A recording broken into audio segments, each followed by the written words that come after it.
Autumn, Honestly, before we get started, because we're gonna go into this, we need to hear a quick message from our sponsors from Fanatics.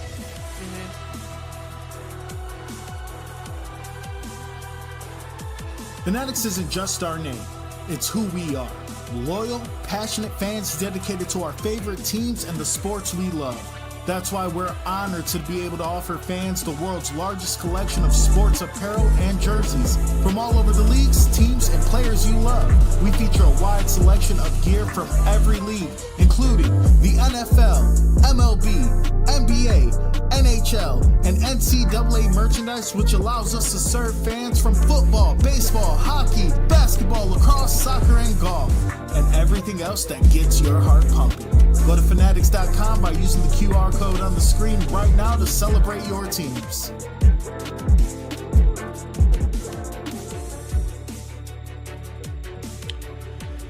Good evening, everyone, and welcome to Mic Check Take 2, brought to you by the Inside Edge Network. I am your host, the DAVID, the Real Ruiz.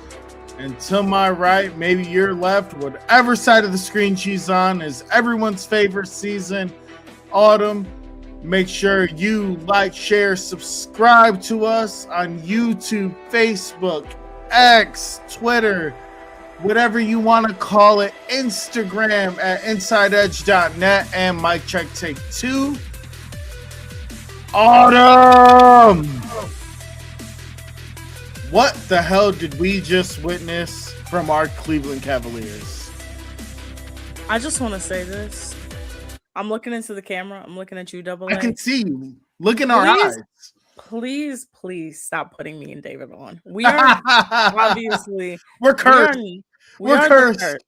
We are the curse. Me and David together. Now, me by myself, I don't know. But me and David together, please stop putting us on the show. When he texted us early and was like, I hope they win. When you guys go on, I knew we were going to lose. I knew it. As soon as he sent that next message, I knew we were going to lose. The Cavs, of course, fall to the Pistons 115-94. Series is now tied. We now have to go back to Detroit and win a Game 7 road playoff game against a young Pistons team. And let's just talk about it. Detroit was 52.4% from the field goal. They shot 16 of 36 from 3. They made 13 of 19 free throws. They had 43 total rebounds, 13 total offensive rebounds, 30 total defensive rebounds, 25 assists, 5 blocks, 9 steals. The Cavs turned it over 20 times. They scored 28 points off those turnovers, scored 14 fast break points, 48 points in the paint, and had 1.21 points per possession. Now, they were in personal foul trouble, but the largest lead of the game was 22 points. At one point, the Cavs, before half, cut it to just 3 points. And then, of course, they just couldn't catch up for the rest of the game, and they end up losing 115-94. Somehow, some way in this loss, though, you get the 3 people that you need to have good games from to have good games from. You had James Harden. Hold on, excuse me. Hold on. My stats just went away. You had James Harden with 23, Donovan Mitchell with 18, Jared Allen with 13, and Evan Mobley with 18. So the 4 people that we needed to step up in the game actually stepped up in the game, but they just couldn't do anything in this game. And now we are on to a Game 7 in Detroit. So, David, what do you think? This is really, really, really disheartening. The Cavaliers dropped their first home game since late March. We were on a 10-game home game winning streak going into this game. It was a big deal. I know a lot of people thought, you know what? We have this on lock. This is Cleveland. It's what's really, really tough is being a Cleveland fan and having to do Cleveland post-game coverage. And the reason behind that is, as I'm watching the game, it's not the same energy we had in Detroit. How the hell are you playing at home and not have the same I was almost going to give Max Strus his flowers this show. I was almost going to do it. Last game, game 5, you know who game 6, game 5. He reminded me of 2015 Matthew Dellavedova, the way he was running around the court, showing us energy, doing all the little things, had two key steals just for him to be non-existent game 6. What the hell are we doing? What are we doing? Jared Allen, I'm sorry. You had Duren in foul trouble. He steps out of the game for a little bit because he rolls his ankle. You think he's not going to come back, and he just bullies. He bullies Jared Allen. He bullies Evan Mobley, making them look small. You can say they had good games because you looked at their point totals, but looking how soft this team is at home, I hate the soft narrative. I hate to bring it up. I hate to call this team soft, but they're soft. They're Charmin. They're plush. They're the expensive pillow you buy to sleep well at night. What the hell are they doing, Autumn? I don't know. And I'm looking at these Detroit stats right here. There is no way in hell that Detroit should have beat them. Even though Detroit does have, 6 players in double figures. Nobody scored over 25 points on Detroit. Everybody, their highest score was Cade Cunningham with 21.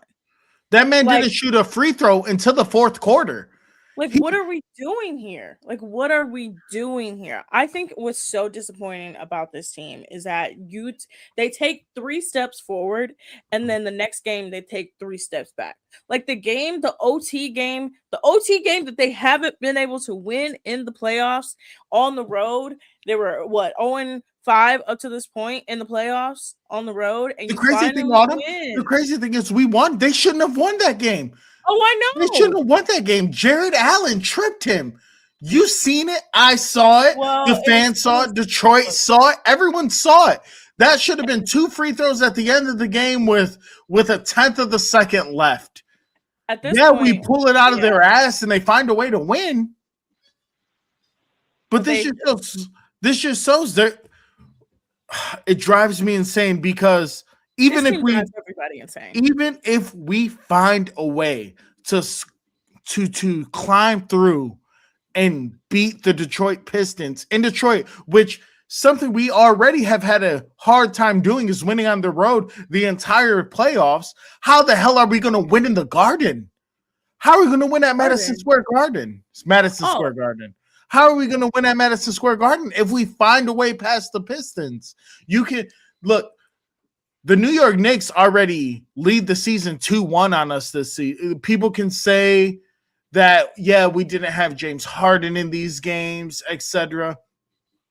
But with the way Evan Mobley and Jared Allen are playing right now,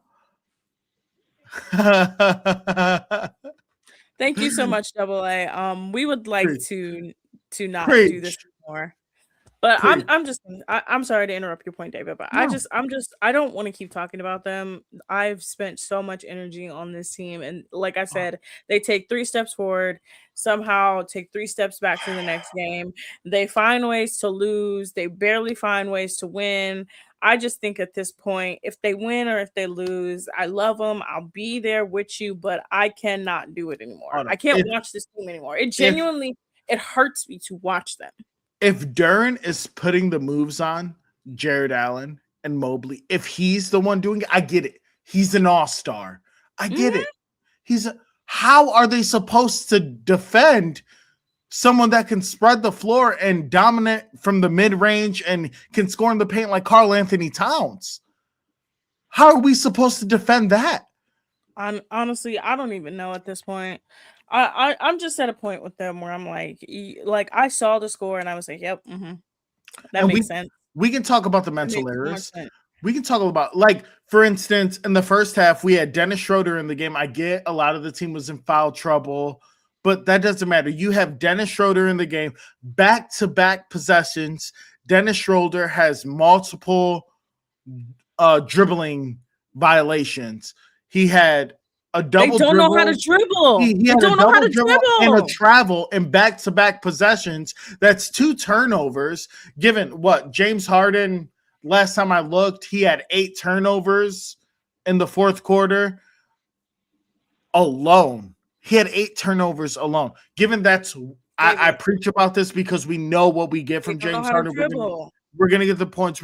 It's not even about dribbling. It's about being just flat out lazy and inconsistent. The lazy passing, the falling. You know, Detroit's gonna trap you. They excel in the trap. They excelled all year in the trap. Yeah, you let Donovan Mitchell get trapped, even on the offensive end. Towards the end of the game, you let Donovan Mitchell get trapped. No one's there to help. Jenkins is wide over in the corner, and Donovan Mitchell is the one that's in the trap that has to run out, close out, and try to defend the three from. How is he going to defend that perimeter shot? What is everyone else doing around him? It simply doesn't make sense. Honestly, like I said, this team has just so many issues. There's so many problems. And if you do get over this Detroit hump, which I don't even know, man. I can't even predict what's going to happen next game. I just think I've talked about this. It's a mental thing with them. It's purely a mental thing with them. It's purely a mental thing of like they are their own worst enemy. And I'm going to tell you what it is. We talked about this over text message. It is still the remnants of a JB Bickerstaff team. I know we're like, oh, JB hasn't been the coach for the last couple seasons. No, for real, because I saw it in Detroit. I actually saw it within the Pistons on how they carry themselves, and I'm like, ooh, they need to be careful, because I remember when the Cavs started doing this, and it started to create not this bully ball thing, but it started to create this. Well, we got to whine about all these fouls because we're not getting foul calls. Or we should have won this, and we should have won that, and we should have won that. And it creates a mentality of not just entitlement, but it's just like, well, we need to do this. We need to have this. And like for the Cavs, it is still taking them like Autumn seasons later, almost 3 years later, to shake this off. Look. Oh my God. Usually I would agree with that. But the fact of the matter is, you can't blame JB for this team because we're losing to a JB team. We're losing to them.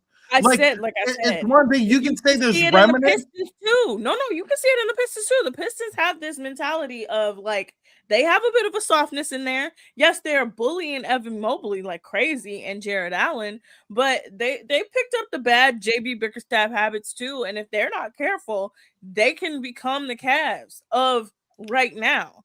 I'm just at a point where I'm like, honestly, I don't even want to give keys to the next game. I just genuinely think that if they somehow make it through, they gotta sit with themselves, and they really gotta sit down and be like, yo, we need to revamp everything, because there's no way that you can go into the next series playing the way you played. You cannot. Look, one of the main things is you can say the Cavs had 4 players in double-digit points, but really, what weight does that hold? What weight does that hold when it's the only game all playoffs that I've seen 4 players? That's it. That's all it is. Honestly, for real. You had the games that you needed to have from them, but you cannot play defense because Donovan doesn't play defense. Donovan had what? He had 18. Again, no. You have to have consistent games. This is the playoffs. If Donovan Mitchell, if he wants to get out of the second round for the first time in his career, I don't want to see an 18-point game from him. He has to. I've called him multiple times before. He's the 2-move bandit, and once they stop those 2 moves, that ridiculous windmill floater he does and the contested threes, once they stop that, he hasn't showed us anything. He hasn't opened up his mid-range game. He hasn't went to the basket and tried to draw the foul. He tries the same thing over and over. Draw the contact. Don't try to avoid the contact. Go into the contact. James Harden has consistently did that. James Harden, look, I know he had the 8 turnovers. I have no James Harden slander. And the reason behind The reason there's no James Harden slander is because this is who he is. This is who he's always been. He's always produced turnovers in the finals. He's always done this. Or not the finals, the playoffs. He's always done this. Regular season, postseason. The whole reason he was supposed to come here is because he was never supposed to be the number one. No, he's supposed to be the number 2. This That's playoff, he's been the number one. He's not supposed to be that. And when you have Donovan Mitchell playing second fiddle and he's sitting there basically watching the James Harden show, how are we supposed to get to the next step? James Harden is supposed to be the number 2 scorer. He's supposed to be number 2. Yet he's consistently the best player on the court. Yeah. Name a better player this series than James Harden. You really can't. I would say James Harden is 1, and maybe Max Strus is 2, and even then, Max Strus isn't even 2. He has had a game. He had one good game. Like I said maybe. I didn't say stop jumping down my throat. I said no, maybe. He's not even close to number 2. Said maybe. He's not even close to number 2. Honestly, I'm done with the Cavs.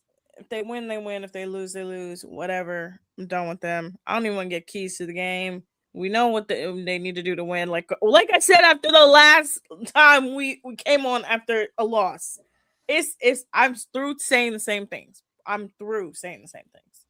Now let's get to other things. LeBron James was swept in the semifinals, and for the first time in his career, he will now be an unrestricted free agent. David, what do you think is going to happen? Do you think LeBron will somehow re-sign with the Lakers? Do you think he'll come back to the Cavs, or do you think he has finally decided, you know what, this is my last year, I'm gonna hang it up?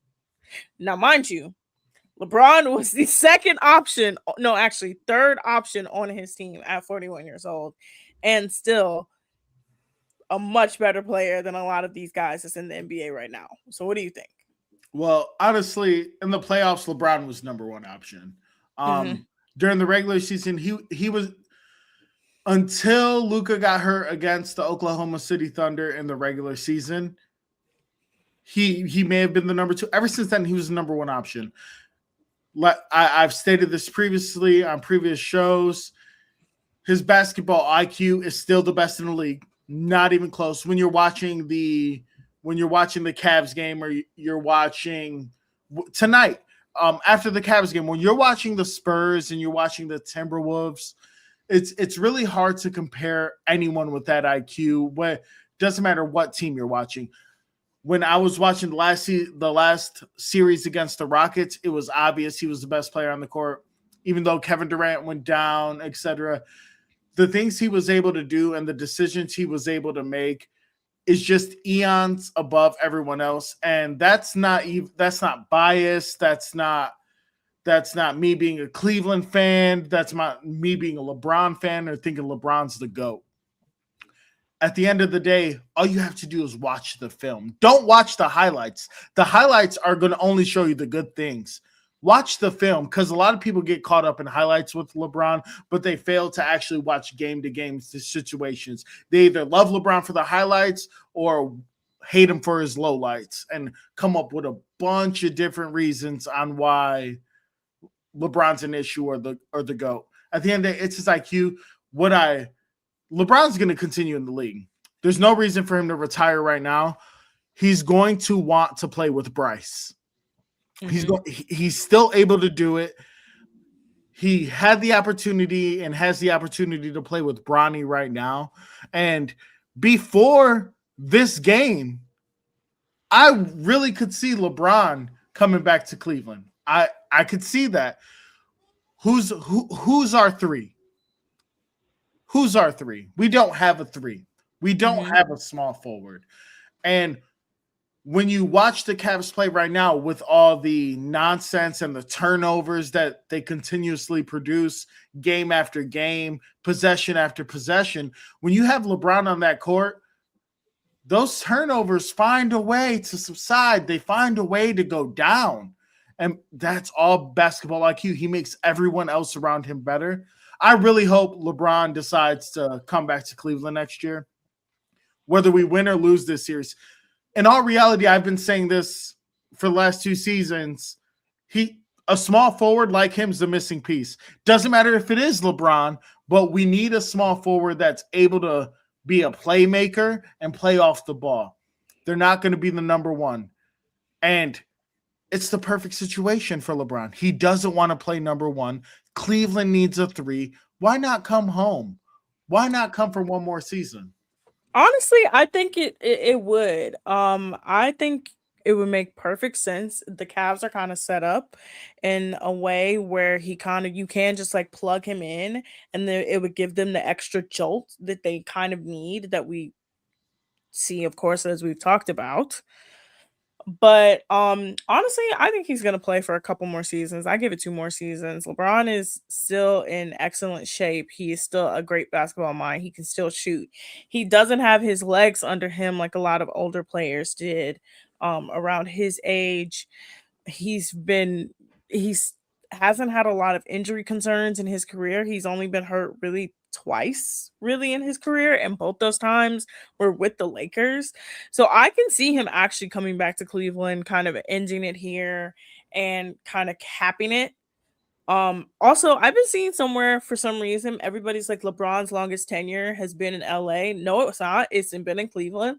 LeBron played 11 years in Cleveland. His first tenure was 7 years. His second tenure was 4 years. That's 11 years. He played 11 years. Like, I don't understand this. But no, for real, I could see him coming back here. I think he probably will end up either coming back here, or I don't really see him staying in LA. Honestly, I talked about this earlier on Jersey Chasers. The way that LA has kind of done him, to me, is like real crazy. Mhm. That book that they put out that kind of exposed him as a faker and all these different things to try to make him look bad. And look, I was a LeBron fan as a young child. I sobbed in my grandmother's bedroom when the decision happened. No joke, like real tears.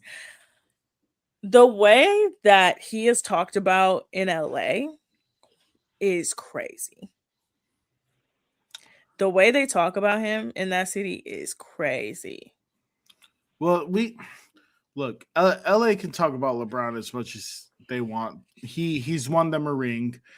And look, I hate to do this to you, Autumn. I hate to do this to you, but we know what LeBron's legacy is, and we're talking about him coming back to Cleveland. And for some reason, I just keep thinking about this Cavs game and how much it's driving me absolutely insane.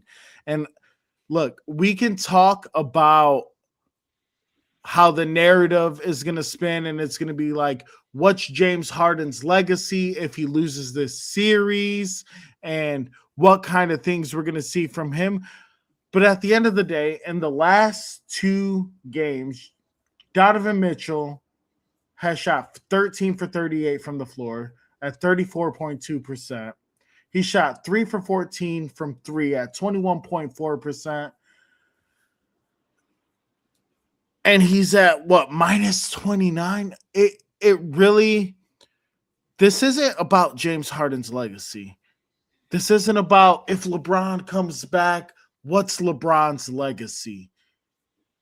It's about how the media is going to envision Donovan Mitchell. Not only the media, the fans, whether it's Utah, whether it's Cleveland, whether it's New York that wanted him so badly. If he doesn't make it out of the second round this year, what does that say for him? What does that say for the Cleveland Cavaliers? And what does that say for his career moving forward? Honestly, with Donovan has long needed to prove himself, and we all know that this year had to be his year. It had to be his year. Last year, you were the number 1 seed. You didn't do much. You get knocked out in the second round. This year, they go out and get you another piece. They go out and get you James Harden. They get rid of Darius Garland, who everybody said that was the weak piece of the team because he couldn't stay healthy. So they go out and get you what you needed, because halfway through the season you guys weren't producing at the level that you were the year before, where you were an elite level team, and now we're in the playoffs again having these conversations about you again. And I think the biggest thing about Donovan is that I've said this at every game that they've lost. It's a mental thing with him. It is a mental thing with him. It is a thing that he has to overcome himself. It is not a talent thing. It's not a maybe I'm not good enough. It's purely a mental thing with him. And it's, as much as I love him, as much as I think he's a great ambassador for the city, I think he has to like, somebody has to come in and be like, Donovan, you're the guy, you're the man. Like somebody has to shake him and be like, what the hell are you doing? Like, you know, you're talented. And I think I'm also saying this. If you play long enough on a team that created bad habits, and then you go to another team and there's nobody else to fix those bad habits will continue. Remember when LeBron first came back and he was like so shell shocked about Kyrie and the way Kyrie was playing and the way Kyrie operated, and because he had to literally tell Kyrie, like, the way you operate is on the mindset of a bad team.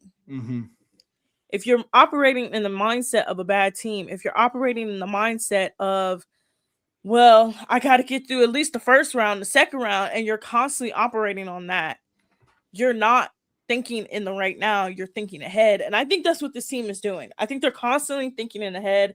They're not thinking in the right now, because they're just like, oh, we can do whatever we want to. Like, we'll win this game. We've come back in every single game. We've tied it in every single game, which they have. They have made it close in every single game, but it's a mental thing with him.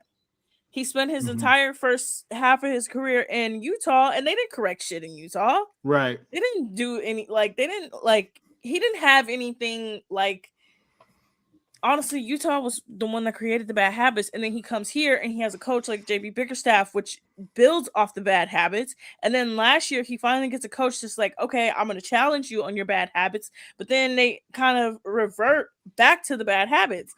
So it's a mental thing that he has to get over.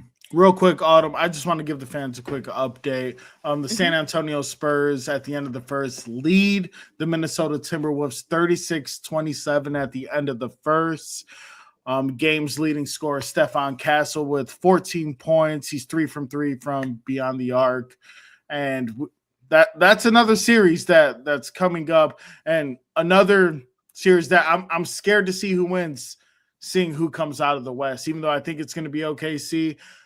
But if the Cavs find a way to make it to the finals at the end of the day, and with the way how soft our bigs are playing, how are they supposed to get past someone like Wembanyama? I'm sorry. Honestly, I just wanted to give that update and give my opinion. Don't even think ahead about them. Let's move on. Tonight was the first night of a long weekend in which the 2016 Cleveland Guardians were being honored. Tonight, Corey Kluber and Jan Gomes were the ceremonial first pitch. You had players like Jason Kipnis, Lonnie Chisenhall, Andrew Miller, Coco Crisp, just to name a few. Now, the Guardians did drop the first game of the Ohio Cup to the Reds 7-6. They actually came all the way back, but could not do it. But yes, it is the 2016 celebration of the Cleveland Guardians. And honestly, the Guardians are such a confusing team. They just swept the Angels. They've been kind of up and down all season, and then of course they just now lose to the Reds. Honestly, the Reds are a decent team. They're not a bad team. They play in a really good division. Tito Francona is their manager, so he was also honored.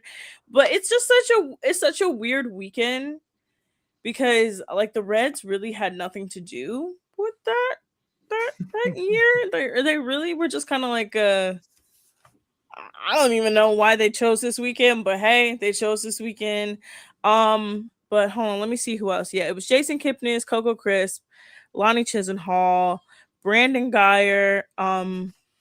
Cody Allen is on play-by-play, so he of course was there. Yeah, and of course our favorite Cleveland Guardian, who was not on that team but is still constantly around Kenny Lofton was also at Game 6 tonight in Cleveland. So that's my Guardians update for you. There's nothing really else. Let's move on to the NFL schedule release videos. The NFL decided a few years ago that they were going to go all in on the schedule releases, and I'm gonna just drop a couple that I think were really, really cool and really innovative. Well, first off, let's just talk about this. The Browns have one, count that, one primetime game. They have a Thursday night football game. Everything else, 1 p.m. starts. What do you think about that, David? I'm all right No with Monday it. night football, like no Monday night football, no Sunday night football, all 1 o'clock and one Thursday night. Look, I'm good with it. I want to watch good football that night. At the end of the day, I want to have primetime games. I looked over all of the primetime games earlier. I was a little confused with a couple teams that had a few of them. I know the Pittsburgh Steelers had a couple of games. That's not a Cleveland bias. No, I really like Pittsburgh always gets. Yeah, Pittsburgh always gets. I really love the first primetime game of the season, which is, I believe, the season opener. That's the Patriots versus the Seahawks. That's going to be a really good game. We have the Chiefs a little later into the season having a couple primetime games, which we're going to see a lot of those going down the stretch because you know my opinion on the Kansas City Chiefs this year. We'll say that for another time. But looking over the Browns schedule, I believe they have the 4th easiest schedule. And I believe the Bengals have the 3rd. I think the Jets are number 2. Oh man, I'm having a brain fart of who was number 1. But we should be able to string together some games. I'm really excited for the Browns December 13th game. December 13th, the Cleveland Browns play the Atlanta Falcons at Huntington Bank Field. Kevin Stefanski's return game. That's a huge deal to me. And I know a lot of people that I talk to, a few of the viewers watching, they know my take on Kevin Stefanski. They know their take on Kevin Stefanski. I'm one of the people that think Kevin Stefanski is going to do very well in Atlanta. Maybe not in Cleveland, but when you try to do the side-by-side comparison of our depth charts, let's just call it for what it is. Name a better receiver than Drake London on the Cleveland Browns. You can't name a better running back than Bijan Robinson. You can't. Even Kyle Pitts is Fannin better than Kyle Pitts? I don't know yet. I don't know. I think Kyle Pitts has been a product of the environment he was around. I think if he was on a different team in the last couple seasons, he would have been able to flourish faster. But I think there's going to be a lot of Cleveland fans disappointed come December 13th and how that game turns out. But overall, I think our schedule is relatively easy. I do agree with the statistics. Do you have the schedule pulled up yet? I do not. Hold on. Let me. Well, first, let's. While we talk about that, let's talk about the actual. So the schedule release show is now a full spectacle because the NFL, of course, wants it to be a full spectacle, and now all the teams have to have a pointed schedule release video. I don't understand when this started happening, but it's a full release video. So let's go through the videos. Rick Ross was the Miami Dolphins narrator. The Patriots put their players on roller coasters and also had a doggy thing. The Jets, which was actually presented by JetBlue, did a bunch of paint mixing videos, with like ASMR. The Ravens had a wedding crasher, players wedding crashing. The Browns had one of the most innovative look, I'm not glazing them, but they really had a very innovative, like leaning heavy into their team having nerd culture schedule release. They parodied Street Fighter. They called it Street Fighter Klee, and they actually have Browns players as Street Fighter emotes, which was kind of cool. They set it in an arcade. They put the 90s filter over it. The Steelers had a boring one. Texans had a boring one. Didn't a team go ahead? The Indianapolis Colts actually got permission from The Simpsons. Yeah, that's what used I forgot. a bunch of Simpsons memes and use a bunch of Simpsons characters, which is again very innovative. Where the hell are they getting this money? The Jacksonville Jaguars had Trevor Lawrence in, and they made him cut his hair. The Titans. Wait. He cut his hair? Mm-hmm. It's in their profile picture. Oh my goodness, I did not see that. Yeah. Why would you make that man cut his hair? Hey, whatever. The Tennessee Titans did their whole famous street interview thing that they did a couple years ago, and instead of it being like, "What do you think this team's name is?" They went up to people who they thought looked like famous people from those teams, and that's how they announced it. The Broncos did something with Peyton Manning. The Chiefs did a QVC parody and called it QV Chiefs. The Raiders did a Step Brothers parody with Kirk Cousins and Fernando. And then the Los Angeles Chargers, who's been knocking it out of the Chargers do so well on social media. They did an entire Halo themed NFL schedule release, like full Halo, like the whole thing. Really? Yes, like thinking you think it would be like Halo.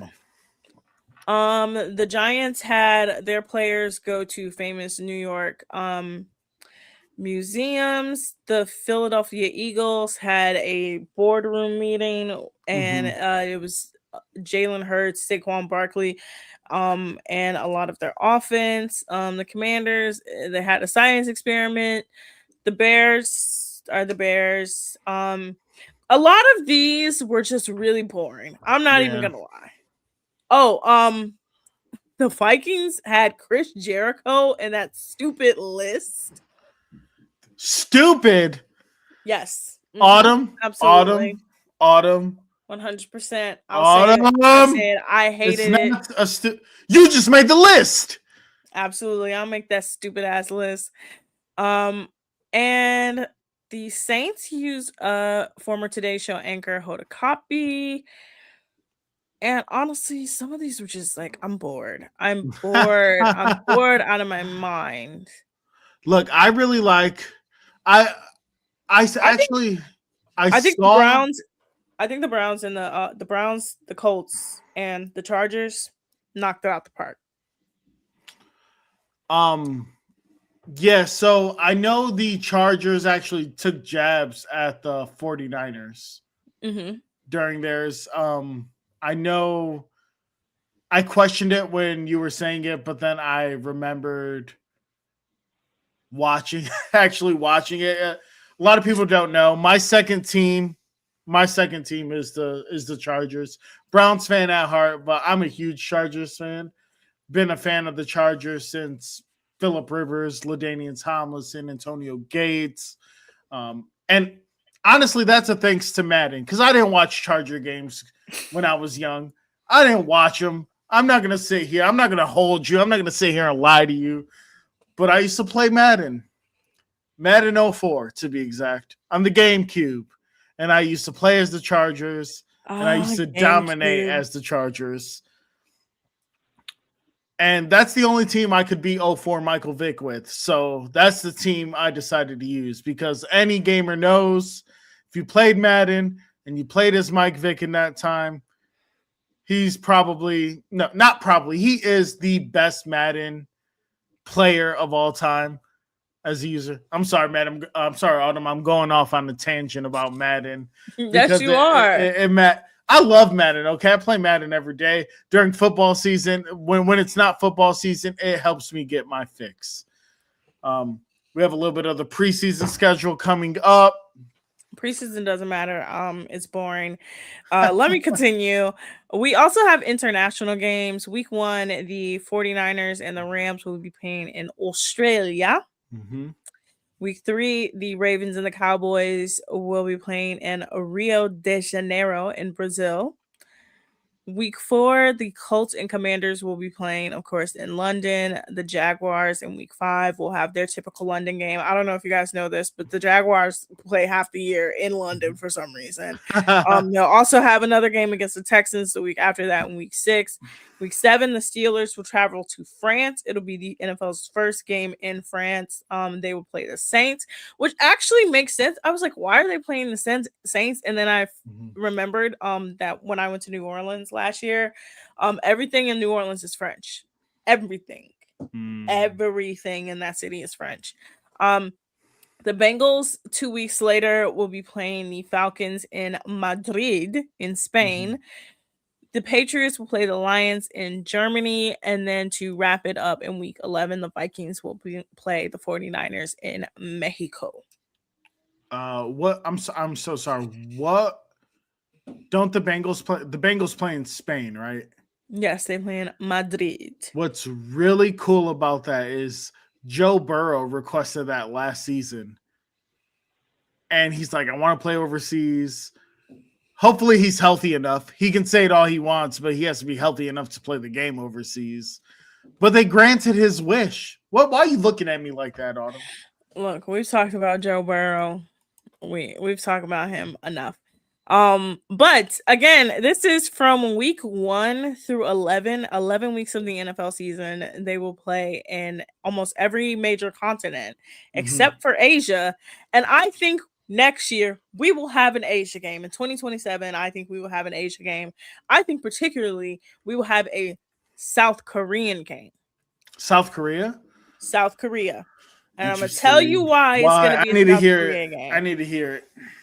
Okay, so also the Super Bowl was announced for February 14th. I'm so glad. Thank you so much, Super Bowl, for being on February 14th and not my birthday. I'm ecstatic. Thank you so much. So now I don't have to care. Autumn, there's going to be a lot of disappointed girlfriends. People are going to have to reschedule Valentine's Day for like that Saturday. Whatever. Make a different game because we know Super Bowl Sunday, that's for the boys. Anyway, the reason why I think we're going to have particularly a South Korea game in 2027 is because of who I think is going to play the Super Bowl halftime show in 2026. I think the NFL will go after BTS for the Super Bowl halftime show. BTS is the biggest touring group right now. They were just announced as the halftime performers along with Madonna and Shakira for the World Cup. They have the biggest album right now. They're literally touring in football stadiums. Like they're about to play Stanford this weekend. Last weekend they played in Mexico City. The weekend before they were at UTEP and played in El Paso. They did like 3 shows at Raymond James Stadium. Like they are very popular. And the NFL, the only market that they have not conquered is the Asian market. And BTS is there. Like that's their end.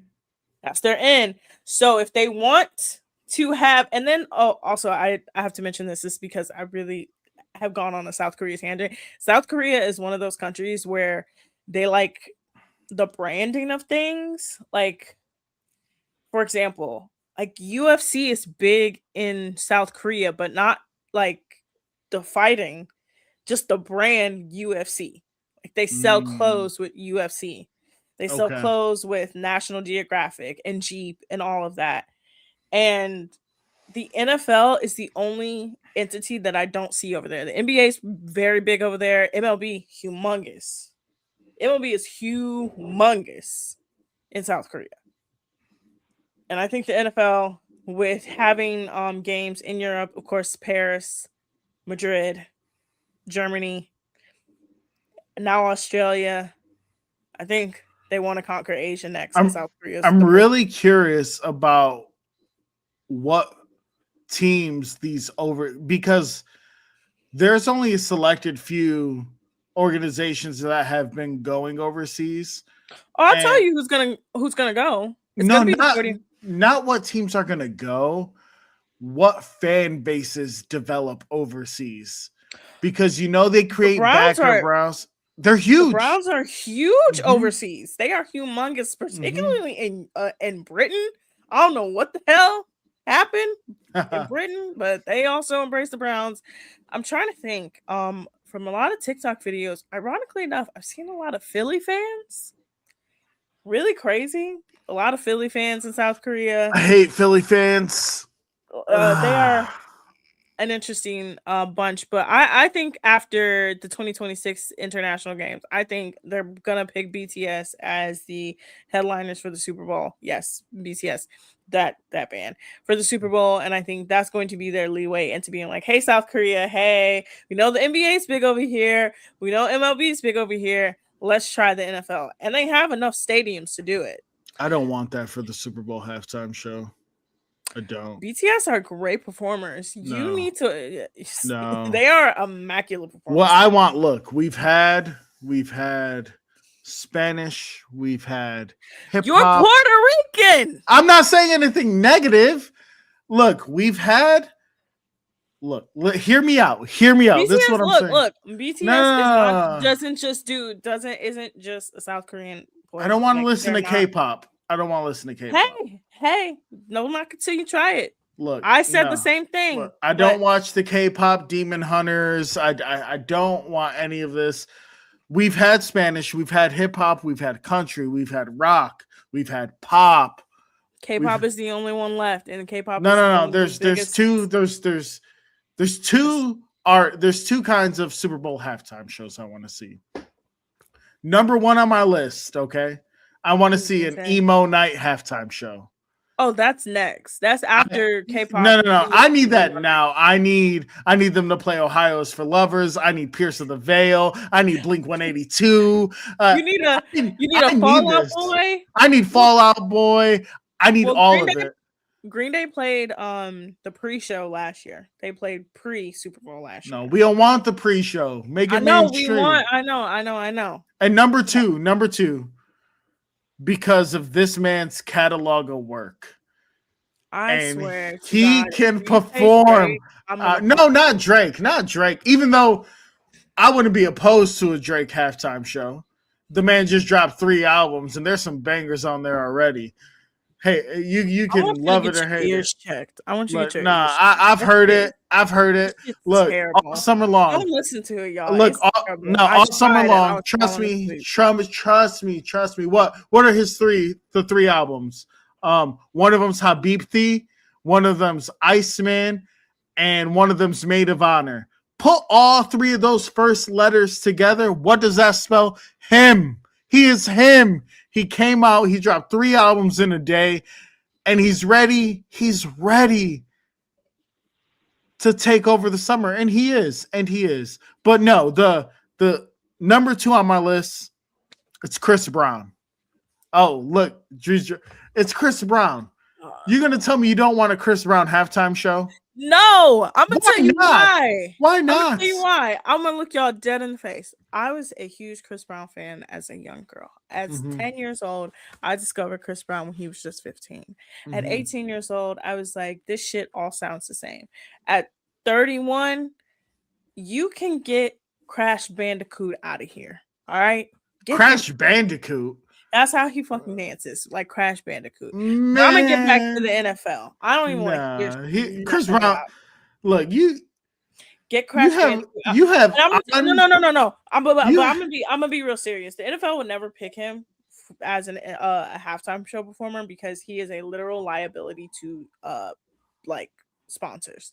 Sponsors would not want to touch that. What do you mean?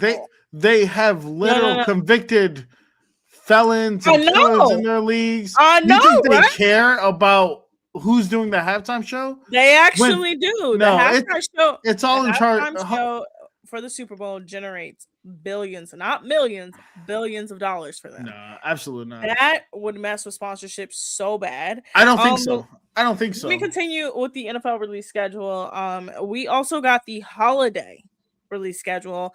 The NFL will have their first Thanksgiving Eve game on Wednesday, November 25th. It will be the Packers versus the Rams at 8 o'clock on Netflix Live. Then on Thanksgiving Day, you'll have the Bears at the Lions on CBS. You'll have Philly at Dallas on Fox Sports at 4:30, and to round it out, you'll have Kansas City at Buffalo on NBC. And then on Black Friday, the matchup and the network are going to be announced. On Christmas, you'll get Houston at Philly on Prime Video. On Christmas Eve, sorry. And then on Christmas Day, you'll get 3 games all on Netflix at 1, 4:30, and 8:15. And Netflix is probably going to do what they've done for the last couple of years and also do a big halftime show for the later game as well. But yeah, the NFL just kind of came out swinging. They really said, here we go. Mm-hmm. Here we go. Now, before we get out of here, because me and you both have to get up for work in less than 7 hours. Let's talk about another Netflix event, a Netflix Live event, which is going to happen, and it's Ronda Rousey fighting Gina Carano in a MMA exhibition. It will be tomorrow, 9 p.m. Eastern, 6 p.m. Pacific time at the Inuit Dome where the Clippers play, and it's a featherweight limit of 145 pounds, and it will be streaming on Netflix. Both these fighters have not fought in a very long time. Ronda Rousey had a 10-year hiatus after her retirement from the UFC, and Carano had a 17-year hiatus. Now, Gina is one of the pioneers of women's MMA. She famously got beat up by Chris Cyborg in a fight where she was talking a lot of shit before, and then of course Ronda famously also got beat up in a fight where she was talking a lot of shit before. Yeah, she lost to Holly. She lost Holly Holm. Yep. Now, Ronda Rousey is the betting favorite. She is a huge favorite because again, she's only been out of MMA for 10 years, and Gina has been out for 17 years. And of course, it actually features a large star-studded card of other fights. You have Nate Diaz versus Mike Perry, and Francis Ngannou versus Felipe Lins. David, who do you think will win between a woman who's been out of commission for 17 years and been trying to make it as a Hollywood stunt woman, and got fired because she's insane, and then a woman who was in professional wrestling for the last 10 years? So for me, it really depends. Look, the keys to victory for both fighters they're simple. Carano, she has to keep the fight standing up. She's a way better striker than Ronda Rousey. Ronda Rousey can't box her way out of a paper bag. She's terrible. That's why we seen what Holly Holmes did with the stand-up and the kickboxing, the way Holly Holmes was establishing the jab early and able to keep her distance, and Ronda wasn't able to take Holly down. I think we'll see Carano attempt a lot of that in the fight. That's Carano's key to victory. Stay off the ground.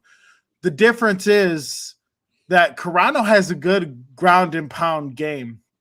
I know she lost to Chris Cyborg, but during that fight, I actually rewatched it the other day. Carano showed some glimpses on the ground, and if Ronda doesn't come in and take the fight to the ground immediately, it's going to be a long night for Ronda. She was exposed by Holly Holmes, and a lot of the things people can talk all they want.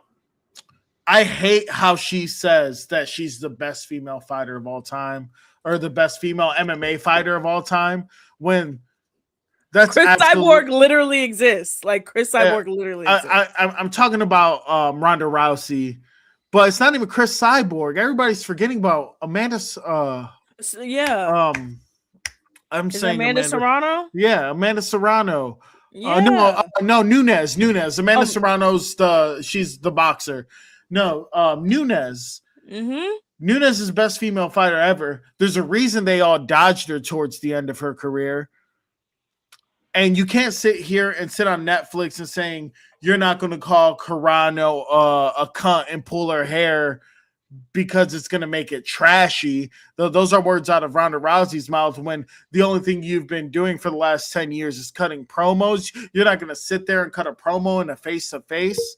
Cutting What the hell is terrible your problem? promos at that. Not even Yeah. just terrible promos. She's awful at wrestling. I'm sorry. Look, Like, how I- dare you not be able to cut a promo in an MMA event when you've been practicing in professional wrestling for so long? Well, she was more of a WWE vanity hire. Remember when she broke her hand during WrestleMania? Oh, man. And then was She like, said- wrestling is fake. It's so terrible. It's the worst. It's not even real. Girl, you broke your hand. Honestly, I'm interested to see who's gonna win. Gina has largely kept up her physique. Again, like I said, she's trying to be a Hollywood stunt woman, action star for the last 17 years. It really hasn't worked out for her. And of course, Ronda has kept up her stamina with being in both WWE and Ring of Honor, which I still don't understand why she was like Mhm. professional wrestling was great for me. Who do you have in this fight? Unfortunately, I think I have Ronda via submission. Mhm. I think she's going to win via armbar. But if she can't win via armbar, and if they keep the fight standing up, Carano's she's gonna outbox her. She's gonna dominate standing up.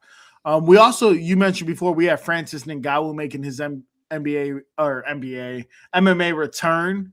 Mhm. Previously, he decided he wanted to Be a boxer. step and into then the boxing ring. He then got knocked the hell out. look, when I'm not bringing this up out of troll matters, but when Jake Paul does better against Anthony Joshua than you did, you need to reevaluate everything in your career. On top of that, the only reason he went to boxing is because he's a terrible person. Dana White and the UFC didn't want anything to do with him. They didn't want Yeah. anything to do with him. So we'll see what ends up. He's hard hitting. Yeah, like Cleveland may hate him. He beat Stipe. Stipe beat him first anyway. I'm not excited for France. I actually think this is a terrible card for Netflix's first MMA fight. I think it's horrible. I'm really excited to see Nate Diaz, and that's only because the man talks a lot of shit. Yeah. Also, speaking of Jake Paul, he has some crazy things this week. So just today, he claimed that a $200 million deal was reached with Canelo Alvarez, which I don't understand why he would want to get back in a boxing ring after his literal jaw got broke. He also claims that the TKO group banned him from WWE events. And then there was Alexander Usyk made a U-turn on a Jake Paul fight after entering negotiations on an MMA debut. That also came out today. And then there were reports from a video that he may not ever fight again due to the injuries that he sustained during that Anthony Joshua fight. He got his jaw broken pretty badly. Yeah, he's wearing a lace front wig on his face. He's literally wearing a fake beard. I'm not even making that up. Like somebody literally like put on like TikTok that one of their friends was contacted personally by Jake Paul to like put on a fake beard because they had to shave his beard when they had to fix his jaw. I didn't see anything about that, Autumn. Oh my god, that was a big story on TikTok. Like when I say that was a big Oh story man, on our TikTok, you know algorithms how many must be completely different because that my algorithms have nothing to do with lace front beards. yeah, he's wearing a fake beard. Your beard grows back in like 2 weeks. Why would he wear a lace Mhm. front beard? That makes no sense. because he's stupid. Because he's Jake Paul. Like he's I- dumb. I think the haters are just gonna hate. He's just dumb. The man's goated. In other news, before we get out of here, the WNBA approved and the Houston Comets will be coming back next year. The Houston Comets were literally the most winningest franchise up until the Las Vegas Aces. The Houston Comets won the first two WNBA titles. They also had Cheryl Swoops, who was the first woman to ever have her own shoe. Through Nike, we had a lot of good stuff going on. Aisha Wilson had a 45-point game tonight against the Connecticut Sun. I think they're moving soon. I forgot where they're moving. And of course, we all know Cleveland is bringing back their team. Detroit is bringing back their team. I hope they're going to be the Detroit Shock again. I hated when they became the Dallas Wings. It's really stupid. And then the Portland Fire, that's what their name is, the Portland Fire, and the Toronto Tempo made their WNBA debuts this month. And Toronto got their first win just a couple nights ago when Marina Mayberry went off and scored a buzzer beater. So, hey, we got a lot of sports going on. Chad Bryan and Eli will come in just a couple minutes. But David, any more thoughts? We'll see. Look, I know you didn't want to do this, but we got to come full circle, Autumn. Oh my God. We have to come full circle. And let me guess, we're gonna get keys to victory for next game. We have to give the keys. Like, we got to give the fans what they want, Autumn. We can't sit here and pretend like they don't exist. They want to hear what you have to say. They know you're holding it back. They want to hear it. They want to hear the chaos. Okay. What are your keys to victory for the Cleveland Cavaliers? Game 7 in Detroit against the Detroit Pistons. Honestly, I don't even know at this point. Every single game that they played, honestly, they've either let Detroit come back or they somehow figured out a way to win. I think the key to victory is just win the game. That's it. I don't know. I don't even know what to say about them anymore. They're just one of those teams where you're like, just win. Just win. I don't care if it's pretty. I don't care if it's ugly. Just win. That's it. What's your key? My keys to the game are Donovan Mitchell has to produce more than 18 points. He has to take control of the game. He has to be the number one scorer. As much as I love James Harden taking command in these games and giving us 30-point games and being the leading scorer, that's not the recipe for success. We had tweets in the past about Evan Mobley's mom retweeting people saying that Donovan Mitchell has to take a backseat, but this isn't the Toronto series. In order for us to win the game, Donovan Mitchell needs to give us at least 25.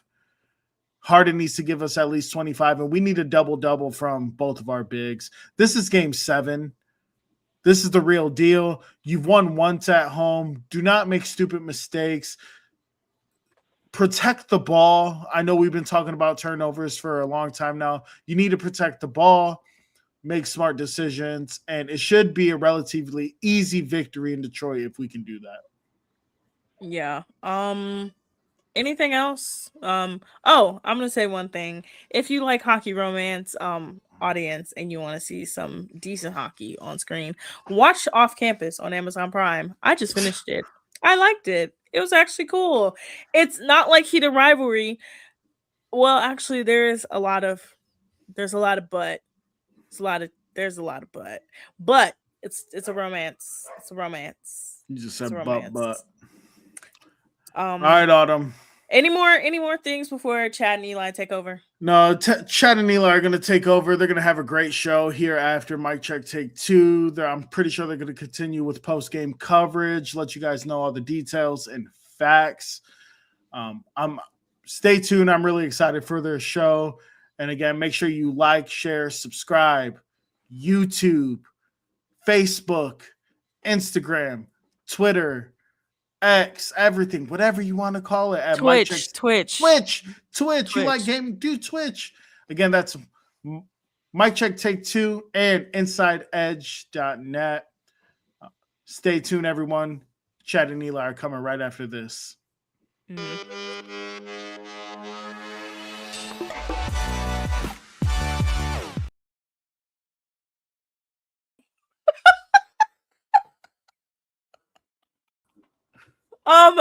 guys.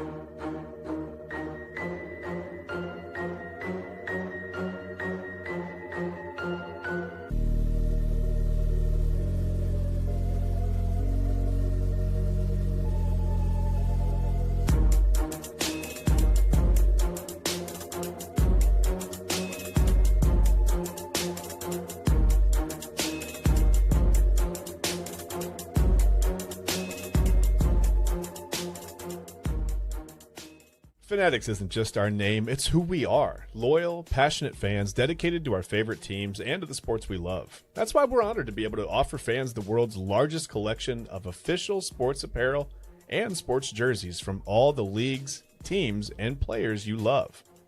We feature a wide selection of gear from every league, including NFL, MLB, NBA, NHL, and NCAA merchandise, which allows us to serve fans of football, baseball, hockey, basketball, lacrosse, soccer, golf, and everything else that gets your heart pumping. Go to fanatics.com by using the QR code on your screen right now to celebrate your teams.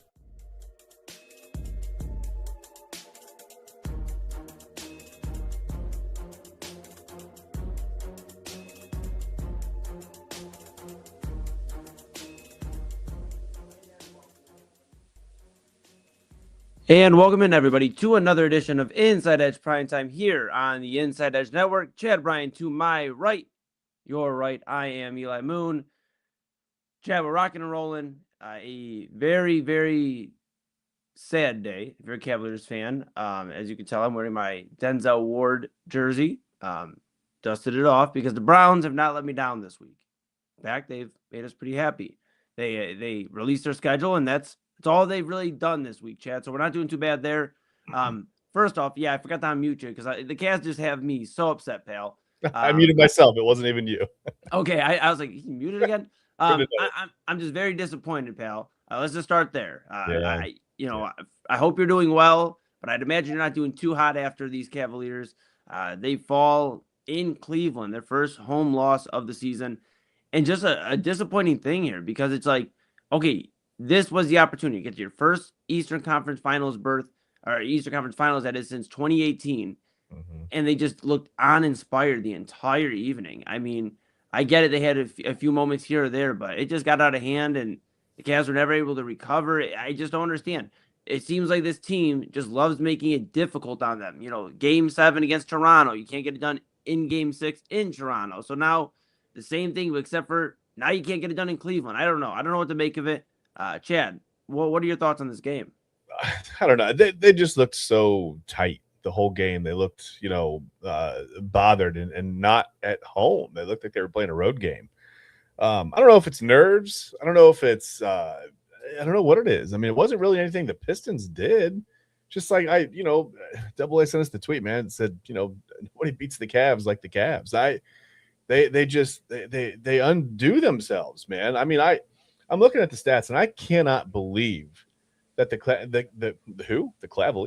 Cavaliers had more offensive rebounds than the Pistons. I'll say that too. I can't believe they had more offensive rebounds than the Pistons. The Pistons only had 13 offensive rebounds, but they had them all on one series in the first quarter, right? Yeah. And it felt like I don't know. It's again the turnovers, and it's not even really the turnovers because the Pistons had a bunch of turnovers too. It's just what the Pistons are able to do with those turnovers versus what the Cavs are able to do with the turnovers, right? Cavs have 20 turnovers. The Pistons score 30 points off those turnovers. Pistons turn the ball over 17 times. The Cavs score 17 points. And it's not that big of a difference, but in a game that you lose by 11 points where you're probably the most talented team. Yeah, you're not the one seed. I get it. The Pistons are. But I think as far as top to bottom, talent on the rosters, I don't think the Pistons quite match up with the Cavs. And that's what's so frustrating about seeing them come out tight like that. I mean, you've got everything in your favor. You're playing at home. There's no reason to be nervous, right? You come out and you have fun. You play some basketball. You play your game, and you take care of business. But I think right now, maybe the Cavs don't know what their game is, Eli. Yeah, and you look at the two guys on the Detroit Pistons tonight that I've mentioned this entire series. You cannot let these guys have big games. I'm not going to say Duncan Robinson was a world beater tonight or anything like that, but he had 4 threes, crucial shots for the Detroit Pistons, got them going on those runs. And then you look at Jalen Duren. I mean, there's a lot of criticism. Man, Chad, if you were looking at social media and you typed in the words Jalen Duren, you typed in that name. Oh, yeah. It gets a little rough. Yeah. I mean, hopefully he was avoiding social media because people all the way from saying he lost $50 million on this performance alone for his next contract, that he shouldn't ask for the max. I mean, after an all NBA performance by Jalen Duren this past season, or the season we're currently in, and, you see most improved player candidate, all this stuff for Jalen Duren, but he struggled mightily in this Cavaliers series tonight. 15 points, 11 rebounds. Yeah, just you can't let these guys bully you around, and it just seems like the Cavaliers were getting bullied around at times. And yes, I understand. You look at the box score: 18 from Donovan Mitchell, 6 of 20. James Harden, 23 points, 6 of 13. Yeah, You just need more out of these guys. And I was listening, and we didn't get an opportunity to load in the postgame sound. We'll hope maybe try to get that in during this show. If not, maybe Midnight Run. You'll hear something that I thought was very telling. James Harden was asked, about the intensity. Him and Donovan Mitchell sitting up there in the postgame presser and was asked about the intensity. And, he said, yeah, we just never turned it up to the second gear, and they follow up. The question was, why was that? And he goes, yeah, I'm just not sure. We just never hit that second level, or, it's disappointing. It's just, when do you want it? Right. I mean, this is for James Harden. You haven't been to an conference finals. I want to say it's been 4 or 5 years, if not longer, for James Harden, and Donovan Mitchell's never been there. I don't know how much more it has to be for you guys to want to be there. You look at Donovan Mitchell a week ago. We're sitting here talking about him not feeling pressure. Yeah, and you go back to that. I got what his point was, but to be fair, I understood what his point was. Right? Yeah. He was trying to bring awareness to the fact that this is, after all, a child's game. I get it, right? But it's important at the same time. I mean, people are making millions of dollars. We lost Chad for a moment here. Sorry. Yeah, you're good. You're good. Yeah, I mean, I want to unload right there. Yeah, you're good. It's just frustrating though. You look at these guys. You have Donovan Mitchell, James Harden, where their legacies are being talked about. You have Evan Mobley, who has been talked about in a lot of trade talks, in potential trade talks, and all the reports coming out. I don't think it's a coincidence that everything's coming out about Evan Mobley right now about, he would have been moved for Giannis. Would he be moved for Giannis? Yeah. I mean, that's a guy who's constantly being talked about. And then Jared Allen, we know the discussion about Jared Allen. Yeah. Are the lights too bright? And, you look at some of these box scores tonight. Jared Allen, I get it, 13 points, 8 rebounds. Evan Mobley, 18 points, 6 rebounds. But it just wasn't enough. When you're getting outscored off, you're giving up 115 points. It's not enough. Yeah. Those are that's a good regular season game. In the playoffs, the great teams elevate to where your 23 points for James Harden is 28. That extra 5. Donovan Mitchell isn't scoring under 20 points. And I just need more out of this entire core 4, core 3, Harden Island, whatever you want to call it. It's fair. Disappointing.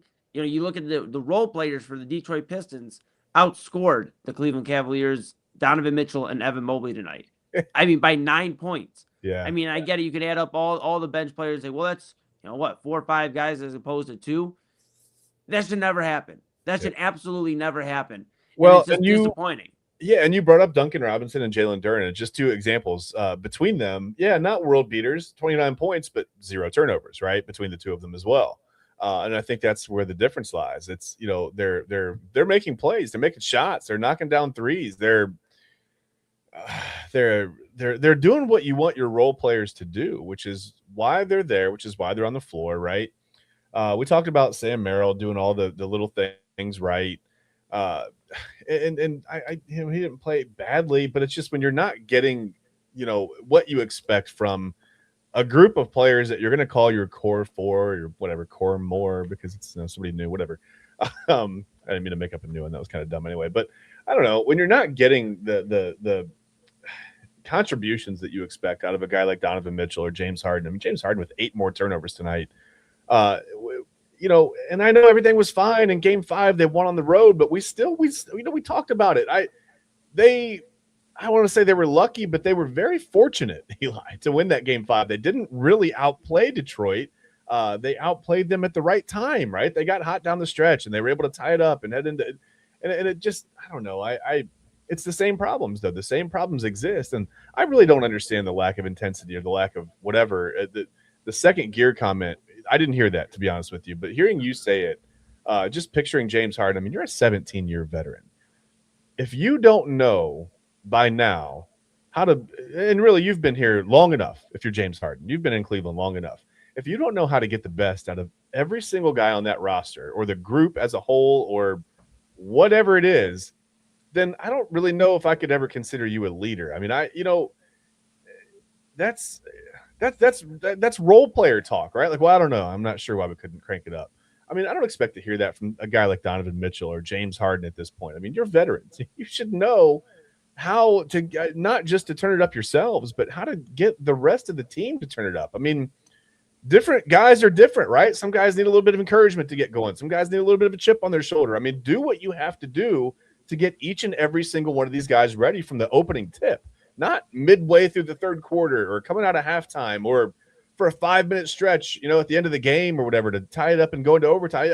That's not what you need. You need 48 minutes of good, intense basketball, not a bunch of turnovers and a bunch of guys. I mean, Harden turned the ball over tonight and literally just turned around and watched everything happen. Was just like, oh, well, whatever, give up a bucket. And then I was like, okay, well, he's going to give up a bucket. Instead, he fouled, you know, I don't even remember who it was, honestly. I think it was, I don't know. Was it Asar Thompson? I can't remember. Yeah. But in the last second, he just like throws his forearm into his lower back. And I'm like, I get it. You're not going to take the guy out there.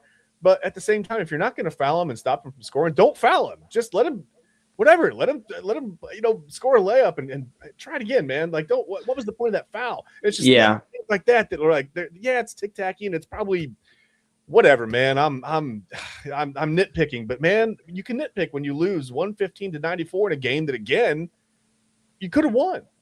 Yeah, and you look at this now from Dan Gilbert's standpoint, right? He's gonna load up another bus full of fans and send them back to Detroit. I mean, I'd imagine since he's done it for most of these road games against Detroit, if not all of them. Cowboy 66 said road trip, right? Road trip indeed, kid Cowboy, and hopefully you're one of those fans that is on that bus because Dan Gilbert obviously wants to win. And that's what makes it so frustrating. You know, we talk about all the time, the Dolans, they don't want to spend money to win. And, you know, the Dolans did make a move. The Guardians did make a move, obviously, you know, acquiring one of the better catchers in baseball, Patrick Bailey.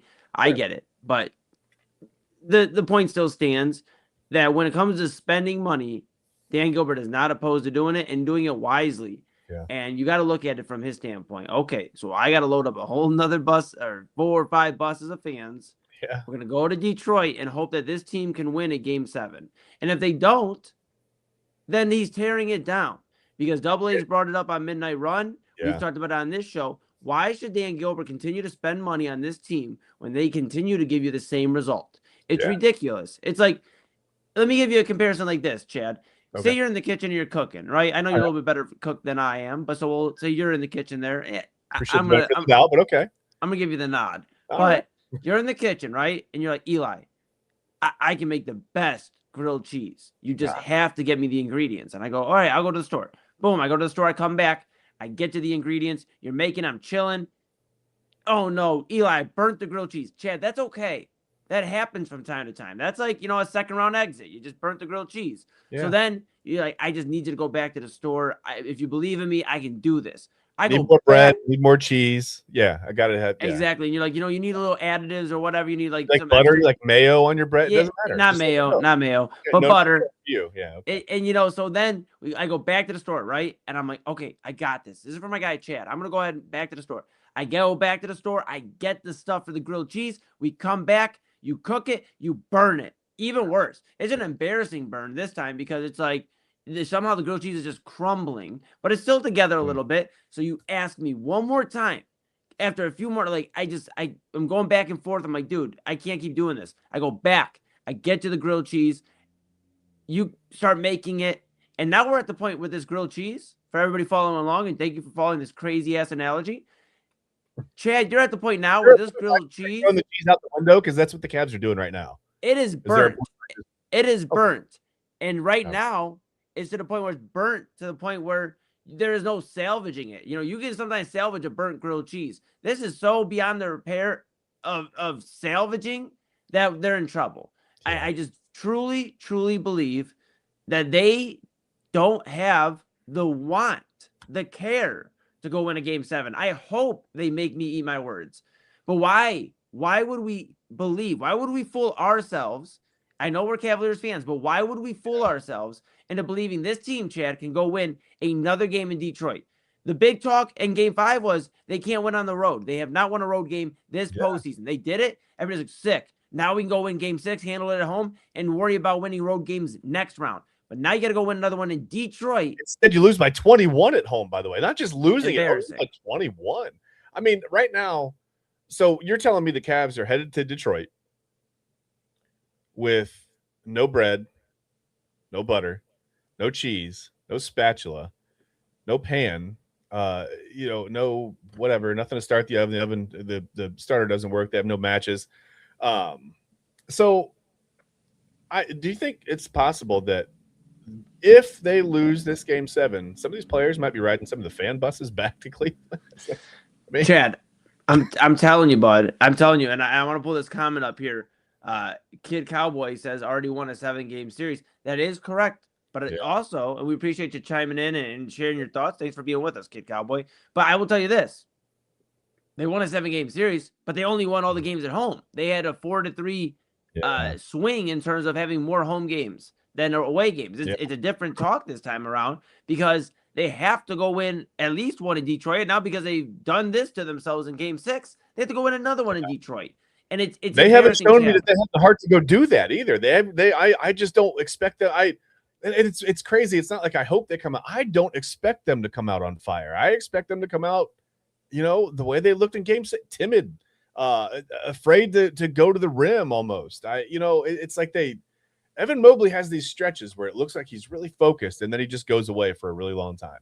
And I don't know what causes that. I don't know if it's like, some guys, when they get mad, they play a little better. They play with the chip on their shoulder or whatever. You saw, you saw Jalen Tyson do it the other night, right? Yeah. He got the Pistons all fired up or whatever. And Tobias Harris started scoring a bunch of points, whatever. But I don't trust them. I don't, in a game that means this much. And to be honest with you, let's be honest. Game 7 means way more than game 5, right? I know they won a game on the road. I get it. I watched it. But I just don't trust them to come out with all the chips on the table, everything on the line. I don't know who to turn to. Do you turn to James Harden, who turned the ball over 8 times tonight? Do you turn to Donovan Mitchell, who was 6 of 20 from the floor? And I'm looking at the numbers. I mean, do you turn to Evan Mobley, who has 12 to 14-minute stretches of really good basketball almost never consecutively during a game? He'll have like 3 really good minutes, and then he goes away, and then 2 or 3 really good minutes, and then he goes away. Do you turn to Jared Allen? I mean, Jared Allen, we've seen him in the regular season go off for 45 points and 22. Does he have one of those games in him? There's no reason to believe that we're going to see any of that. I'd love to. I hope we will. But, I mean, I just don't have a reason to say, yes, the Cavs have this. Don't worry about it. They got it. Game 7's in the back. I mean, Chad, you can't fool yourself, and you cannot. Let me be very clear here. You cannot trust James Harden in a game 7. I want you to know, bro to bro. Yeah. I know he's a Cavalier, but I don't want you to do this to yourself. Do not go into game 7 hoping that James Harden is going to be the guy that leads us to the Eastern Conference Finals. It's not happening. I'm surprised he had the game he did tonight. Didn't shoot terrible from the floor. He was all right. I mean, the turnovers are always going to be there with James Harden. Tonight, tonight 8 turnovers, right? I mean, please don't do that to yourself. This comes down to one guy, the star of the team, the guy that we went out and got from Utah, Donovan Mitchell. Yeah. It comes down to Donovan Mitchell. It really comes down, exactly. It's his team. It comes down to him. And I'm not over-exaggerating. I'm not overhyping it, anything like that. Yeah. And if you disagree, let me know. You can tell me in the comments. We'll pull it up on the screen if you disagree. Yeah. I'm telling you this right now, Chad. Game 7 in Detroit, Sunday, is going to be the most important game of Donovan Mitchell's Cavaliers career. It is the most important game because here's the reality. We keep talking about, well, is Evan Mobley going to be out this offseason if the Cavs can't get to where they're trying to get to, which is ultimately an NBA championship? Is Jared Allen going to be out if the Cavs can't do it? Is James Harden? What's the plan with James Harden? Is LeBron coming here? Is Giannis coming here? Here's the reality. Nobody talks about it. We've danced around it and talked about it at certain times. Yeah. But I'm just going to let everybody know. Donovan Mitchell is probably playing his last game on Sunday as a Cleveland Cavalier if they don't win that game. He is not going to be coming back next season. You can yell at me, scream at me, whatever. There already has been the links to New York. There's already been the link to almost any other city. He is being framed and talked about as one of these stars and faces of the league. And let's be honest, the league's not necessarily looking for one of the stars and faces of the league to be in Cleveland. So with all that being considered, with him not getting out of the second round, if they fall on their face on Sunday, Donovan Mitchell, more than likely, is out of Cleveland. I'm not going to sit here and say 100% because there's always a possibility they rework it around him. But the most value you can get out of any of these guys is going to be Donovan Mitchell. And if you're looking to retool it, reshape it real quick, that would be the way to do it. Of course, that's not going to keep James Harden here so you can see what happens with him. But this, for a lack of better words, is going to be a mess. It is going to be an absolute mess, and I don't know where you go from here if you lose in Game 7. I really don't. The only acceptable teardown is if you end up trading enough people to bring Giannis in, right? Because if you start tearing it down, there's no way to trade for Giannis. That's not happening. LeBron's not coming back here. And if LeBron's not going to be the savior anyway. He's going to be a nice piece. He's in his 40s, man. Like, he's not going to be, 2016 LeBron James in the finals scoring, 40, 50 points, whatever. That's not going to happen, right? He might have a game like that every once in a while, but you can't, expect LeBron to come back here. And I don't think anybody expects this to happen, but you can't expect LeBron to come back here and the Cavs to put everything on his shoulders and him to just drag him to the finals again. That's not going to happen. No. It's got to be the right kind of team, right? And if we're talking about getting rid of Donovan Mitchell and James Harden and, not having enough capital to trade for Giannis and why would he want to come here, whatever, then LeBron's not coming back here either. And you might as well just tear the whole thing down and start over and just rebuild. Nobody wants to hear that. Listen, we get enough rebuilds with the Browns, but retool, whatever you want to call it, the Cavs are going to be in the middle of it if they lose this Game 7. If they can't, and even it feels like even if they get to the Eastern Conference Finals and get swept or something by the Knicks, it feels like they're still in that same boat, right? Because they're still not competitive. They're not any closer to the finals really than they were. You get swept in the Eastern Conference Finals. Yeah, I guess by definition you're one step closer, but you go out there and lose 4 games in a row to the Knicks, then you're not really closer than you were in the second round. Yeah. So, it's a mess right now. It feels like a mess again. We felt so good after Game 5, even though they didn't play that well. And I cautioned you. I said on the show, listen, they didn't play that well. But they found a way to win, and that's good. But there are still underlying issues, and they still have those issues going into Game 7. And now the New York Knicks are just smiling as these two teams, the Cavaliers and Pistons, just continue to beat the heck out of each other. They are just smiling somewhere in New York City, waiting for whenever it is. But it will be, I believe, Tuesday. We'll wait for the official schedule to come out, and we'll have hopefully some post-game coverage for you coming up this upcoming week. We'll find out. Tonight might be one of the last times we're talking about Cavaliers post-game, which is sad to say, but Sunday night we'll have you covered. Main event, Robert Zicki, AA, and myself. We will be breaking down Game 7. Hopefully a win, but we'll be with you, win or lose, to talk about it. Of course, make sure you like, subscribe, follow at Inside Edge Net on all of the socials so you can stay locked in with everything we got going on, weekly and daily shows. Of course, you have Unfiltered 5 to 6 p.m. with Kyle Cornell. Great show today. Really, really good show, as always. But I enjoyed the conversation that Kyle had with everybody out there tuning in. So if you missed it, go back and check it out on all the socials. And then, of course, Inside Edge Primetime, Chad and I, we are with you 10 p.m. to 11 p.m. on weeknights, and then Midnight Run with Anthony Alford. He is on midnight to 1 a.m. weeknights. Of course, all of our great weekly coverage as well. You just saw Mike Check Take 2 with David Ruiz and Autumn Chisholm. They do a fantastic job. So we appreciate them warming up the arena for us and doing an absolute job. We'll try to do our best to keep up with what they just did. And Autumn had me on. She had me on Amazon looking for fake beards. I was like, "Can I do that? Is there? I couldn't find one." So fake beards. I love it. Of course, you got Real Talk with Pop Moon Saturdays 5 p.m. Voice of the Land and Commissioner's Couch. That's on Thursdays from 6 and 7 p.m. Very, very great programming. And of course, we mentioned Main Event everything in between. A lot of great programming. Make sure you stay with Inside Edge Net and check out the website, InsideEdgeNetwork.com. Chad, I found out some real cool stuff through Midnight Run and Side Hustle yesterday. Side Hustle. I don't know why I said it like with a little emphasis. Yeah, you put the wrong emphasis on the wrong syllable there. That's okay. But the Side Hustle Wrestling Podcast, the owner of Inside Edge Network, Peter Telep, he actually dropped a promo code. If you go ahead and use the promo code Insider on the InsideEdgeNetwork.com at the merch shop, then you can go ahead and get 20% off of your order right now. We're sweetening the pot to see if we can get 10 purchases. If you get 10 purchases between now and the end of May, I'll let Kyle Cornell from Unfiltered Nice hair. shave my head. We're probably just going to do like a fade or a buzz cut or something because I don't think I have those many hairstyles. And that's what we're going to do live on Unfiltered on June 1st. Number one all the way around. That's it. Absolutely. If we get 10 purchases, that's what will happen. So let's see if we can make it happen. And look, I'm a good sport. Let's make it happen, man. I would love to see so many people in Inside Edge Network gear. It would just be amazing to see. So again, the website, InsideEdgeNetwork.com, promo code Insider for 20% off your order. Make it happen. All right, Chad, we're going to take a quick pause. When we come back, we are going to get more into these Cavaliers. Got a few more questions for you about them. Game 7 coming up Sunday. Talk about that and like what we kind of highlight a little bit, but what this team looks like if they lose this game. Yeah, because it could be real different come October again. So we'll take a look at that. We'll talk about the summer because Chad has been, as we all know, if you've been following all week long, talk about his grass.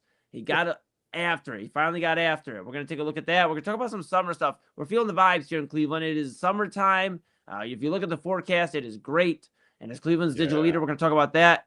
And of course, we got a lot more to talk about. We have a Friday free-for-all, new segment here on Fridays. We'll talk about that. Chad and I got some things to get off our chest, and we're not holding back. So when we come back, we'll talk some more Cavaliers and so much more. This is Inside Edge Primetime here in the Inside Edge Network. That's Chad Bryan. I'm Eli Moon, and we're back right after this.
Discover our collection of body mists made with clean, minimal ingredients. Handcrafted with natural essential oils and clean ingredients, they offer a natural alternative to synthetic fragrances.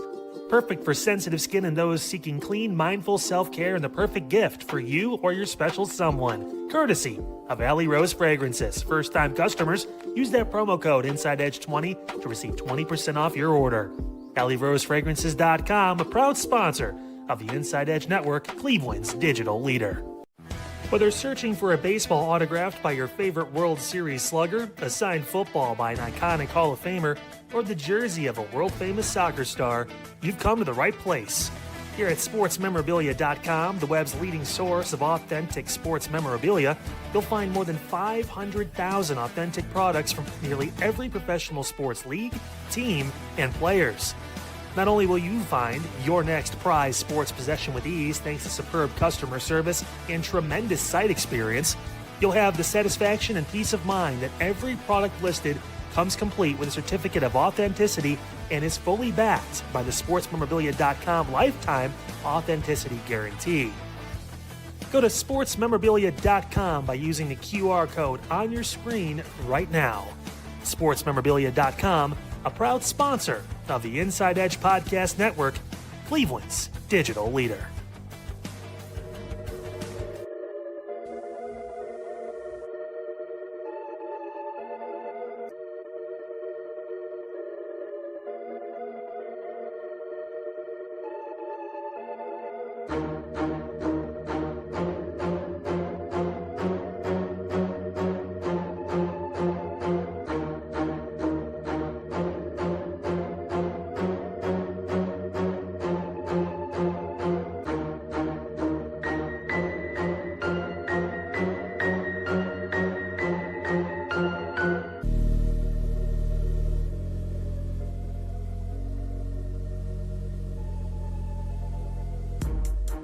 And welcome back to Inside Edge Primetime here on the Inside Edge Network. Chad Bryan to my right, which, ladies and gentlemen, would mean he's also to your right. And I'm Eli Moon. And we are back in the saddle, Inside Edge Primetime. We are reacting to the Cavs. Great post game by Mike Check2, Autumn Chisholm, David Ruiz. A great job as always. We appreciate you. And we're going to keep reacting because the Cavaliers made us mad tonight. I have a Browns jersey on, and Chad, that's very, very uncommon for me to wear a Browns jersey. Yeah, you got Cleveland. You just smart guy. Listen, there was a brief moment where I thought about ripping this shirt off, like taking this in. But then I'm like, I don't have time to change. Nobody wants to see me without a shirt on, so I kept. Yeah, would it be very appropriate? Would it be very appropriate no, at all, Chad? No. Come on. Listen, you thought Jared Allen thought the lights were too bright. I mean, you should see how pale it would be awful. But that's another story for a different time. Chad, I gotta tell you this. Yeah. I'm talking to Omar. We were talking to Omar, or I was. Mm-hmm. I was talking to Omar, and I'm watching Myself the Cavs. and I were talking to Omar. Yeah, sorry. yeah. The Cavs were just getting absolutely whooped on at that point, and he goes, "Oh well, the Guardians aren't doing well either. They were down 6-0 at one point because they're making a comeback." And then I'm on the phone with Omar, getting ready. We're about to jump on here in the next 20 minutes. So about 20 minutes before we got on, and he's like, they just can't get it done. And that just kind of was a night for Cleveland. So that's when I decided to put my Denzel Ward jersey on because Denzel Ward has never let me down. Okay. And I put the Denzel Ward jersey on and I said, you know what? If the Browns have only released a schedule this week, that's the only thing they've done and they did that successful, that's a win. And we're going to count the small wins because right now a win's hard to come by tonight in Cleveland. Yeah. And the Cavs, if you're just tuning in, we're going to react to them, of course, throughout the next segment here before we go to break.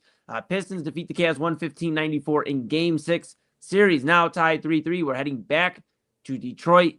And Chad, it just seems like the big question again, can the Cavaliers win on the road? Excuse me. I mean, they have won a game on the road, but if you add everything up, they went 0-3 against Toronto on the road. Yeah. They lost the first two in Detroit. So that would make them 1-5 in road games. Is that good? My math would say that's not good. That's not. I know I had to pull out the calculator last night on Midnight Run and break down what $200 could get you. If you missed that, Double A and I, we were on one. But about 3/4 of a tank of gas now. Yeah, I did the math. So okay, we're gonna do a little flashback to last night. Double A was talking about how dates nowadays. I know you've been out of the dating game for quite some time. Yeah. But dating right now is costing for a first dates about $200. And we were breaking down. I just did the math with Double A about what $200 could get you if you didn't want to spend it on a first date with somebody you may not see after that first date. Again, you know, maybe block you, whatever. It adds up to like 28 Little Caesars pizzas. Okay. I have the math right here. 40 gallons of gas, 10 months of Guardians TV, 6 Inside Edge Network. 28 Little Caesars pizzas. Yeah. That's the meat. That goes from hot and ready to hot and sweaty real quick. That's the meat sweats. Okay, I'm sorry. Go ahead. Keep going. No, you're good. No, 40 gallons of gas, 10 months of Guardians TV, 28 Little Caesars pizzas, 6 Inside Edge dad hats. Hey, I mean, a lot of great stuff. That would get us almost all the way to an Eli Moon haircut on the. Okay. No, that literally 6 purchases right there. I mean, all you need is I mean, come on. So go on a date. Take your date right to InsideEdgeNetwork.com. And well, I mean, you could even use the QR code right here, and you could buy 6 dad hats together, and that's your date, right? And you got to wait for them to get shipped. So, hey, that's a built-in second date because now you got to go pick up the hats, right? Like, yeah. Well, hopefully you don't. Wherever you go on your date, you aren't watching Game 7. I hope you give yourself a little bit of peace of mind. You go, okay, I'm not going to watch this because I don't want to be nervous. You know, Papa Moon has his rule now. You know, he's obviously the leader here on the network and the leader here in the city and the state, and we're going nationwide with it, obviously with the Inside Edge Network. Papa Moon leading in mental health conversations. He has taken the time to not watch the end of these games with me sometimes. Okay. If it's close, it's like 8, you know, I guess close as in we're got to come back 8 points down or whatever. He gets up and leaves. He goes, I'm going to bed. I'll talk to you tomorrow. And it's 4 minutes left, 5 minutes left. And the Cavs have made some runs, and he won't do it to himself. And I respect him for that. But, you know, sometimes I'd wish he'd worry it out with me a little bit. You know, it's like it's nerve-wracking watching these guys, and they're 1-5 on the road, Chad. Yeah. I mean, nobody should watch a Game 7 with these Cavs on the road if they're on a date. And, heck, I don't have a date Sunday, but I don't know how I'm going to be able to sit here and watch it. It's just, how are they going to get it done in Detroit? I don't know. I mean, listen. It's the same thing we've been saying for every other game of the series. Man, I'm so tired. You have to play with some intensity on defense, right? You've got to move your feet. I sound like an old guy, but you do, right? You've got to play with some kind of busy hands, busy feet. You can't turn the ball over 20 times. Can't do it. Gotta stop turning the ball over, man. And I get it. Like, the James Harden, it's a part of his game. It's the turnovers, man. You're gonna get, you know, he is like he's the wrong kind of 20-8 guy, right? I don't want to see 20 points, 8 turnovers. That's not what we're not trying to shoot for a triple-double with turnovers. That's not what we're doing. So you got to stop turning the ball over. And I think the offense just looked, I don't know, everything looked uptight tonight. They just looked scared. They're not scared to go out and play. They just looked nervous, right? They looked like they had to go do something other than play the game of basketball, right? This is what you do.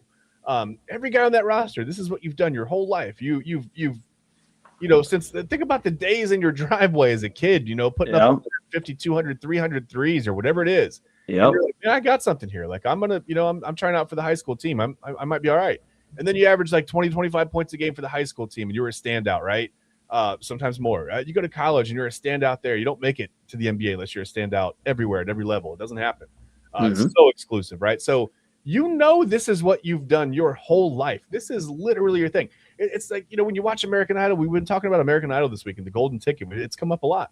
Yeah. It makes me think of the same thing when people would go up there and they'd be nervous to sing. And I'm like, listen, I understand me being nervous to sing, but this is what you do. Like, you're actually good at this, right? Like, go do your thing, man. Who cares about Paula Abdul back in the day or whatever, or Simon Cowell or whoever's there? Paula was so nice. You leave for a second. Side note, you leave Paula alone. Well, that's the thing. You didn't want to disappoint Paula, right? Okay, like, you went out there and you trust me. If I went out there on the stage and sang, you would see Paula Abdul be very nice because she would feel like she had to be. It would be an embarrassing moment or 3 or 4 for me, right?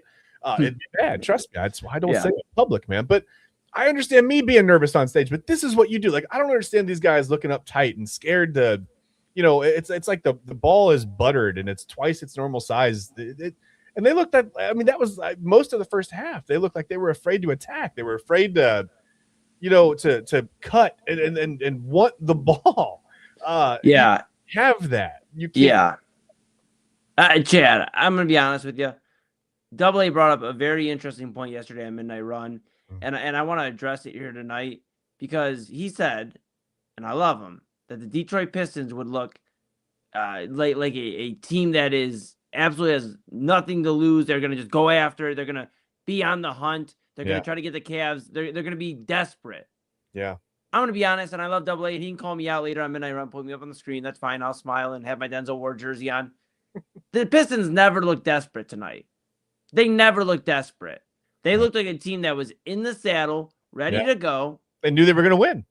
and they took care of business. Yeah. There was no, hey, we have to rile up the Cavaliers and get them out of their zone. There's no, hey, we have to battle back. We had a bad quarter. No, in fact, Yeah. the Pistons outscored the Cavaliers every single quarter. Yeah, and I thought the 27 to Cavs actually 25. played pretty well in the first quarter, to be honest with you, despite some of the weird handles issue. I mean, they were still, I mean, they were winning that first quarter up until the very, like, I don't know, the last 45 seconds or so, the Yes. last couple of possessions. And it just went all downhill from there. So I can't say they Yes. didn't get off to they got to an okay start. They just really couldn't stop Detroit from doing anything either. It's like they were scoring. Yeah, they were getting, Yeah. they were knocking down some shots, but they weren't stopping Detroit at all. Correct. And we're no math majors, but obviously you don't outscore them any single quarter. You're not going to get it done. And I'm curious to hear what Double A's thoughts are, because that's not anything to do with Double A. I want it to be very clear. That is just, what are you doing if you're the Cavaliers? You let these guys walk into Cleveland. You let them absolutely embarrass you on your home court for the first time this season in the most important home game of the playoffs so far. You looked It like you makes- didn't care, and you didn't know where second gear was or how to get to it. I mean, that's It a just makes no embarrassing. sense. Yeah. It makes no sense. So I'm curious to hear what Double A's thoughts are tonight. I'm curious what he thinks of a Pistons team that just looked calm, collected, and like they've been here before, while the Cavaliers looked like a team that hasn't had a guy that went to the NBA Finals in his career already. Yeah. Hasn't had, they don't have a guy that apparently doesn't want to get out of the second round. They don't have guys in the front court that have been called out on their toughness and their physicality. One of the biggest things you can do against a big man's character is call out their toughness and their physicality. Yeah. Yet Evan Mobley and Jared Allen seem quite okay with that. So I'm curious to hear what our bro Double A Anthony Alford has to say at midnight run with Anthony Alford. He'll have some thoughts, and I'm going to be honest. I'm a little nervous. I'm actually a lot nervous. Not for Game 7 at this moment. I'm nervous for what Double A's got to say, because he's probably going to be unhinged. He's probably going to be pissed, and it's going to be a lot of discussion about where this team goes from here. Because if you've heard anything from Double A the last week or so, there's been discussions about what this team looks like. And earlier this week, I said if they get to a New York Knicks series, they're still going to tear it down if they don't get it done. That is a go to the finals or tear it down. Your team will never look the same. And the Cavs are actually trying to shorten that discussion. They're trying to have it right now, this weekend. So I don't understand. I just don't understand how you can let the Pistons walk in here and just be so calm, collected, poised, whatever you want to use. They never looked out of character. They looked like a team that now has won their fourth game facing elimination, which is one of the highest performances for a number one seed. And you could say, well, why do they keep getting in these messes? Who gives a shit, for a lack of better words? If they keep getting out of it, Keep then getting who out of it. cares? Exactly. Yeah. Yeah. Who cares, man? They have done everything they need to do to put themselves in a position to win their second Game 7 and go on to the Eastern Conference Their Finals. problem to figure out going forward, not ours. Like our problem as Cavaliers fans is why our team shows no heart, no desire, no passion, nothing. I mean, just flat. And listen, I get some people, maybe they operate better at a steady pace or whatever. It's Kyle with the lower heart rate or whatever. Yeah. I don't know. But me, I mean, I always played better when I got angry. And I'm looking at Double A. I'm thinking about what he's going to say. I'm thinking about last night. I just hope his neighbors are out, man. I don't want him to get a noise complaint tonight. Yeah. I'm I'm going to talk to him later on this week. I think he's on a little vacay, not from the Inside Edge Network. We got a little bit more vacation time in his schedule. I'm going to talk about maybe soundproofing his walls. Yeah. I got this extra carpet up on the soundproofing. walls. It'll be nice. Yeah. Oh, he's going to be pissed. I'm going to be honest with you. That's my plug for this show. I just told you about what I thought about it. That everything Double A said yesterday was the opposite today. And he hates when that shit happens, because that makes him have to come back on air the next day and ask why the Pistons never looked out of character, never looked desperate, and won this game by over 20 points. And I'm going to let you know right now, as the producer of Midnight Run, it's going to get unhinged. It's going to get crazy. We might have to put the technical difficulty screen up at one point. It's going to get unhinged, all right? So stay tuned, midnight. Of course, we're here with you till that time. Inside Edge Prime Time. Chad and I. Chad, let's lighten the mood here for a minute, okay? Let's chill for a second. I have very exciting news here on the Inside Edge Network, not Cavs related because they didn't give us anything exciting to talk about tonight, unfortunately. But we've been talking about your grass all week. We've been talking about your grass all week. Okay. Yeah, okay. I don't know why, but we have. Yeah, we have. That's true. Okay, and I didn't get a chance. We obviously had a very and no excuse. I'm not gonna make an excuse. I didn't get a chance to load in the short hair picture of me tonight. So stay tuned Monday. Stay tuned Monday. Where is second gear with you, Eli? Do you know why? Don't you do that to me? Short hair picture. Don't you do that to me? Come on, man. So I'll load that. I'll have that in Monday. We'll talk about that Monday. We'll do that in the third segment Monday. So that'll be the final segment Monday. We'll get a look of what I would like Kyle to design my hair to be once we get 10 purchases. We'll see how close he gets. This is gonna be like one of those books at the salon. You look through, like, I want that haircut. Like listen, that does not fit your face shape. You can't do that. I'm like, no, I want to look like this. Like, yeah, he's got one. Do that. He's got one hairstyle he does. It's called fade. Oh no. Oh no. Dude, I remember going into the barbershop when I was younger. Or like not the barbershop, like the hair salon. Like my mom took me there. And it was like you like one of those books. You open up and you're like, dang, they got so many cool hairstyles. And you get to the barber, and all due respect to all the barbers and the hairstylists, you're not getting anything close to what GQ magazine's got in there. Okay. I think I walked in there once and I was like, I want this vanilla ice. And they were like, nope. No, don't, nope. And I was like, they saved you on that one. The lines, and I wanted to stand up, and they were like, nope. They saved you on that one, pal. Yeah, they did. I think I ended up with a mullet or something, but whatever, it's fine. It wasn't the vanilla ice. That's probably good. Look, so let's just get to it before we get the break here, pal. We got a few minutes where we're up against it, but I gotta take a look. Do you have the grass? Can we take a look at how this grass looks? Yeah, let's take a look at how my yard looks with short hair. Look, this is proof. That's a small section of my yard. You see the lines. You also see the brush line over there, and it's starting to look. Okay, let me ask you this. I pointed the camera down when I took the picture. Got a few questions. Sorry to interrupt. I just got a few questions. I got answers. When you're mowing, oh no, so you got a riding mower, right? So how does that work? So like, do you just like pivot? Like I've never had the luxury of having a riding mower. So what I do is like when I'm using the mower, I like lift it up and then I swing it. Okay. I come back the other way. Like, explain the process here because this is like baseball field esque. Okay. Well, listen, I'm getting pretty good. I'm getting my lines down. So I used to have a push mower at the old house, right? We had a lot less land, and now we have a little more. Yeah. So I had a push mower, and one day I had this project idea. My dad came up to visit, and I was like, "Hey, you got to help me out. I want a yard striper." So we took a PVC pipe and sealed both. We put sand in it first. And then we sealed off both ends or whatever, and we attached it to the back of the push mower, and I had this perfect like striper. I haven't done that with the riding mower yet. It does seem to make its own lines pretty well with just the mower deck or whatever. It's like a 48-inch mower deck, so it's a John Deere. It's a nice riding mower. But what I do is I get to the edges, okay, and I go around once, all the way around the outside, right, once first, and then I go back and forth. And when I get to the lines, I just go to where I've already mowed, and I'll back up over it a little bit, and I'll make sure it looks okay. And then I'll go back around one more time again when I'm done, so it looks kind of cohesive. But yeah, that's how I make the lines. I just make sure I drive straight. And you got to have sometimes you have a Miller Lite or two after you mow. You can't have them before you mow, or else the lines get a little wonky. So you don't want to do that. But Miller Lite, if you're listening, hey, if you want to, look at this grass. This is literally you have helped our guy Chad Bryan get his grass to where it needs to be. Yeah. Maybe if you're listening, you could go ahead and be a proud sponsor of the Inside Edge Network. So yeah, look, Chad, I got to ask you about what's going on with the cleanup process, bro? There's like clumps of grass. Well, that's because I can. Well, okay, and I'll explain that. That's because we've gotten 474 inches of rain from the end of March until the middle of May. It's May 15th right now as we speak. And listen, we're going to get Matt Wentz back on here to explain himself because this is unacceptable. And I was going to text him this week and put in an order. I was going to deliver. I wanted some warm weather delivered, right? But it's coming anyway. So it turns out he's coming through. I didn't even have to order it. So maybe he doesn't have to explain himself. Maybe we'll have him on and we'll thank him. But I don't want to scare him away. But yeah, I don't know. I think that's so the grass clumps that you see there they could be worse. Eli, I've got this. This is my backyard. Okay. Yeah. And I mow this grass on the absolute highest possible setting. Like I put the mower deck all the way up as far as it goes. Usually I don't do that in the summer, right? Usually cut it nice and low. It looks great, whatever. It's like a little golf course out there. Not really, but I like to tell myself that. But no, I've got this is on the, and this, it's still clumped like that because the grass is growing so fast. It's cool. It's wet. I can get out there once every 10 days or so. It's not a good mixture. It's just, it's bad news, Eli. What was the Brian review? Like, what was the Brian household review on the grass this time around?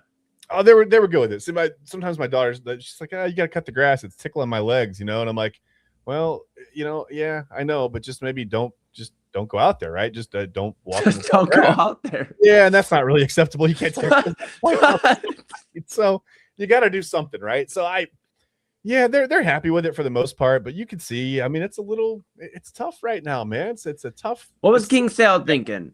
What was King Sal thinking on this one?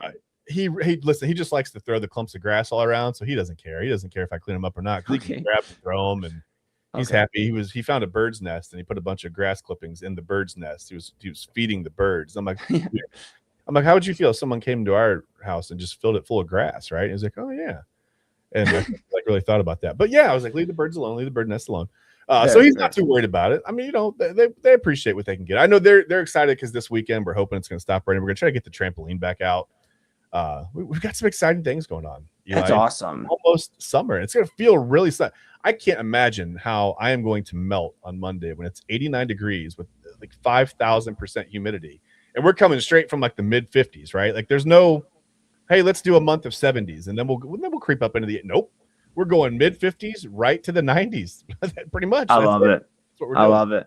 Yeah. You can bring it right back to us, but we're going to set it to break here. That was phenomenal. And I got to give you something here that you've been long overdue. You have busted your behind. I'm proud of you. I wanted to be loud and proud. Here we go.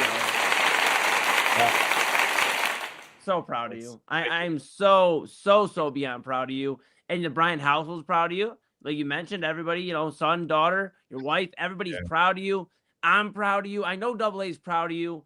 I just know it. He's somewhere smiling. Nice to be acknowledged for all my hard work, to be honest with you. And I feel like I could cry, but I'm afraid that tear would find its way to my yard and then it would just grow. And I'm not holding that back. The tears would be okay. We would be okay with it because it's okay to cry, but you don't want to be out there cutting that grass. So maybe not okay for the grass. Yeah. Maybe save it for like when you can, catch it. All right. Yeah. All right. We're gonna take a quick pause. When we come back, we're gonna debut a new segment. Oh my goodness! It's Friday free for all. Chad and I got some things to get off our chest where we let the other just talk for however long they want to talk about some things they want to get off their chest so they feel better. And then we're gonna get out of here. Tell Double A, shut it down. I got 3 hours of no. So it'll be a 1 a.m. run for Double A. No, I'm kidding. So we'll do Friday free for all when we come back here, and then we'll get out of here, put a bow on this thing, and hand it off the baton to Double A Anthony Alford. He will be unhinged. That is what I have for you. I haven't got the full idea of everything, but I can just tell you he's gonna be unhinged. He's gonna talk Cavaliers. If you were wondering, they lost tonight, 115-94. Series tied, going to Game 7. The one positive out of this segment, though, Chad's grass is looking excellent. This is Inside Edge Prime Time. That's Chad Bryan. I'm Eli Moon. This is the Inside Edge Network. We're back. That's my grass. That's his grass. And we're back right after this.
coming up tonight. Discover our collection of body mists made with clean, minimal ingredients. Handcrafted with natural essential oils and clean ingredients, they offer a natural alternative to synthetic fragrances.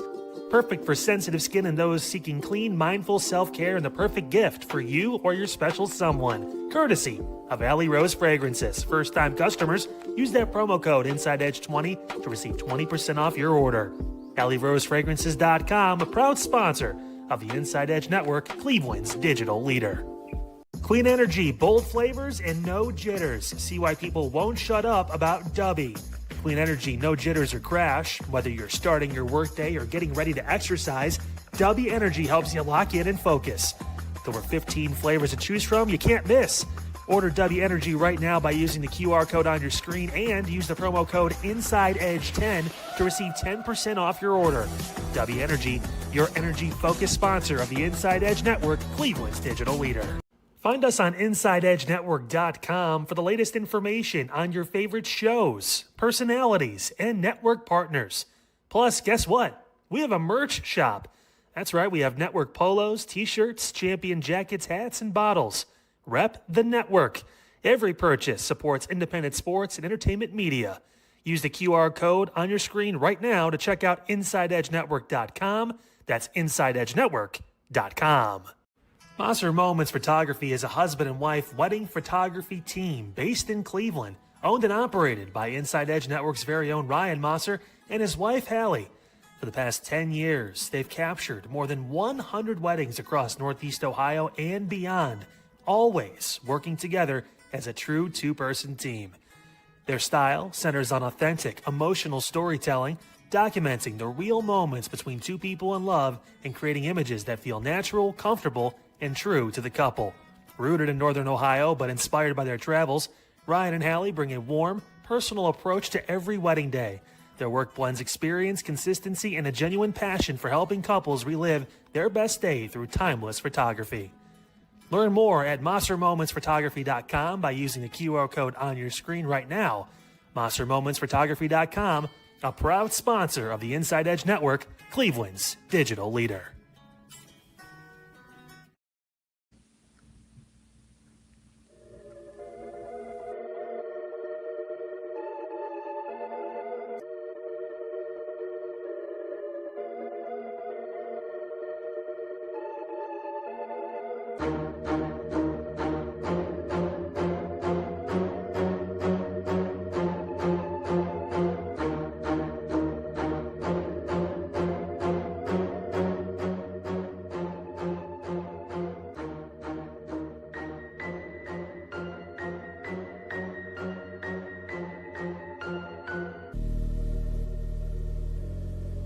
And welcome back to Inside Edge Primetime here on the Inside Edge Network.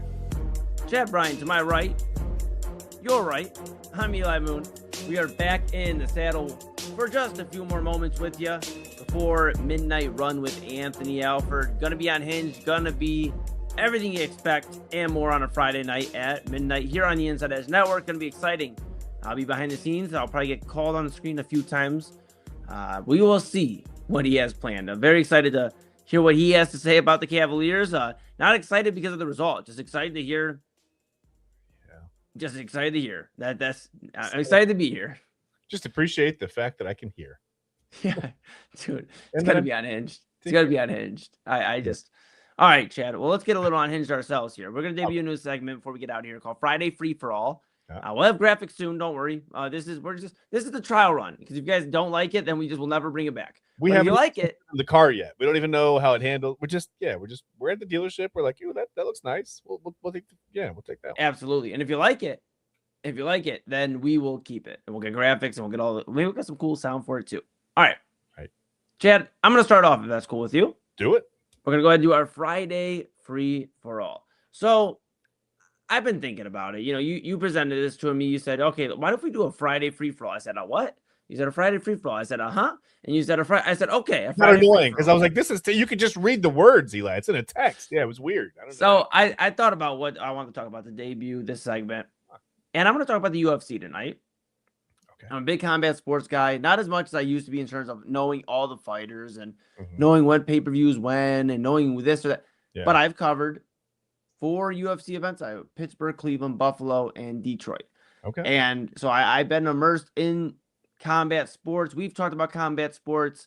I've wrestled but damn near my entire life. So I've always been around combat sports. Yeah, I never find time to sleep. It's so tiring. But I've been around combat sports my entire life. And usually when you think of combat sports, at least in my mind, the guys I grew up around, the coaches I had in wrestling, and the people I looked up to, and the Olympic wrestlers and all these guys had good standards, had good morals, had somebody you could look up to and be like, I want to be like that guy when I grow up. I want to really have those standards. Yeah. That hasn't happened in about, 10, 15 years we're going on now. I'd say closer to 10. Yeah. But we've been in this real weird standard with the UFC where you don't have to necessarily be a great fighter to get to where you're going to. You can just open your mouth, know the right things that is going to make Dana White pop, and you'll be in a main event. And if you lose, well, we'll just put you up against what some would call a tomato can, for lack of better words.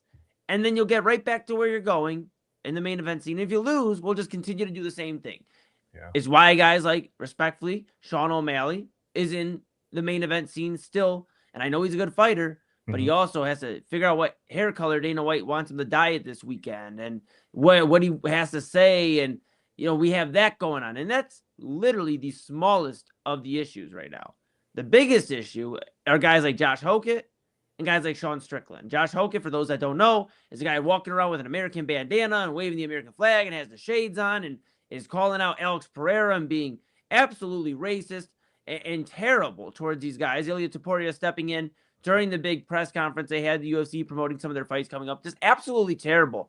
I mean, and he was going to get rocked, let's be real, by Ilia Topuria, who is half of his size. I mean, Topuria was going to put hands to him, and he deserved it because Josh Hokett has said some really, really inconsiderate, disrespectful, disgusting things. And then you look at Sean Strickland, and then the notches go up a few more because he has said some of the most uncalled for shit that, and I apologize for the swearing. I've been a little out of pocket tonight, but it is just literally uncalled for, some of the things he says. So how does the UFC and Dana White reward him? They put him in a middleweight title fight against Khamzat.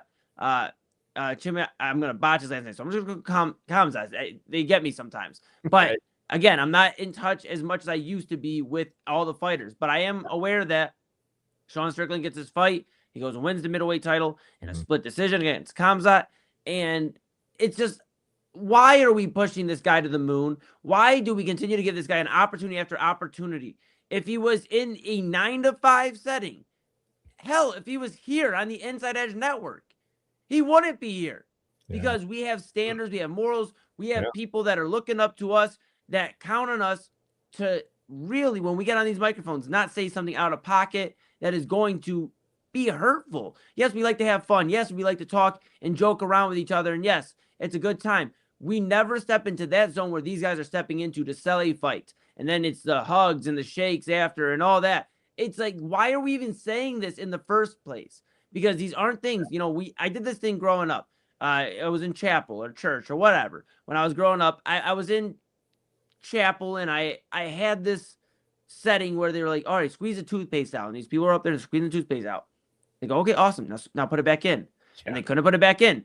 And it's these words you say are just so hurtful. And I get it. Okay, we're grown adults. We can all say the same, whatever we want to say.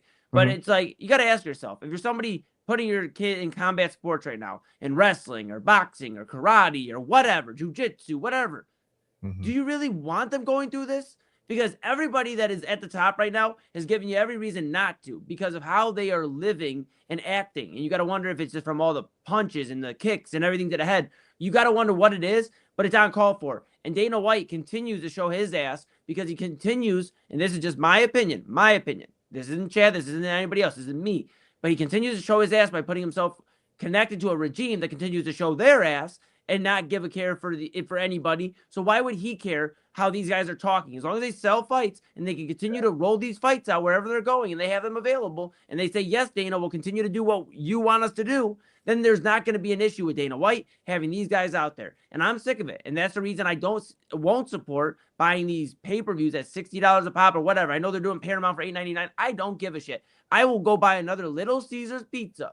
To call it back to earlier in the show, I will go buy a Little Caesars pizza. Well, $7 because it's $8.99 for Paramount. But yes, maybe 28 still. Maybe. But I will go buy a Little Caesars pizza and sit here in silence before I go support guys that continue to be assholes. Yeah. So that's where I'm at with that. We're running a little bit on time, Chad. You go ahead and get your Friday free-for-all, and then we're going to bring Double A Anthony Alford in for Midnight Run. Hey, mine is short and sweet. It's not nearly anywhere. It's not emotionally charged at all. I'm wondering out loud now. I've been watching it. I told you, Eli, we talked about, we had a little bit of a baseball. We talked about baseball a few weeks ago. Well, really back before the season even started, we had a little bit of a baseball preview. And I told you, I said, I don't remember which show it was on or which episode. I'm on here a lot. But I said, hey, watch for Cal Raleigh. He's going to regress, right? There's a thing in baseball where you regress to the mean. And it's when somebody comes, out of nowhere and has a huge year, right? You don't normally expect them to, unless they've just turned the corner and figured something out, or started taking some kind of performance-enhancing drug or whatever. They don't normally keep that going. And I said, watch out for Cal Raleigh. I think he's going to regress to the mean in a kind of a big way. Right now, he's on the IL. He's got an oblique injury, so I'm not trying to, I'm not throwing shade at the injury. That is what it is. Yeah. But before the injury, even 161, 7 home runs, 18 RBIs, and I've been trying to watch as much as of him taking swings as I can, trying to watch at bats and things that I can get my hands on or whatever. And I would love to show you video on here, but Major League Baseball doesn't like that, so we can't do that. But I can tell you there is a distinct difference in the way that Cal Raleigh is seeing fastballs, really, from last year to this year. Last year, he ate fastballs up. This year, he's getting thrown 28% more fastballs from the right side, 32% more from the left side, and he can't do a single thing about it, Eli. And I don't know. He's got a big, long swing. I lost Chad for a moment. Oh, am I still here? We got you back, pal. Okay. I just said this is what teams did to Jason Hayward when he came up with the Braves. He had a big, long swing, right? So what do? You pitch him inside. And he never made the adjustment, right? Jason Hayward was an excellent defensive player, a lot of speed, a lot of talent, but he never really came through on that potential that he showed early on in his career at the plate, right? And this is what I worry about for Cal Raleigh. Yeah, 60 home runs was great. I mean, he set tons of records, right? Most home runs ever hit by a catcher, most home runs ever hit by a switch hitter. Mickey Mantle broke Mickey Mantle's record of 55 home runs for a switch. That's amazing. Great season, but it could be more of a one-off. I don't think that's who Cal Raleigh is. The big dumper, for some reason, this year on fastballs, taking a big dump. Not good, Chad. Not so good that Cal Raleigh heard me and muted my mic. Oh, my golly. Oh, I wondered what was going on. I thought I'm on my own. Cal Raleigh muted my mic. I can't believe him. Yeah. Big dumper. It's not us. We're just speaking facts here. That's what we do here, okay? Look. Yeah. Sorry, man. Look, man. Sorry, bud. All right, look, we got to get out of here. You know what happens? It's past midnight. The Keurig is literally screaming at us. We're going to see if we can bring him up. We call Double A. We call Double A the Keurig, by the way. We call him the Keurig. I love it. I think he's going to – oh, no. I hear it. Okay, we got to get out of here, Chad. This has been Inside Edge Primetime here on the Inside Edge Network. Make sure, of course, you like, subscribe, follow, all that great stuff. Inside Edge Net. Check out the website, InsideEdgeNetwork.com. Before we get out of here, we want to remind you, show some love to somebody. Go enjoy some summer heat. It's here. And after station identification, it's here. Double A Anthony Alford, Midnight Run. The man has got some things to get some things off his chest. We'll see you in a second.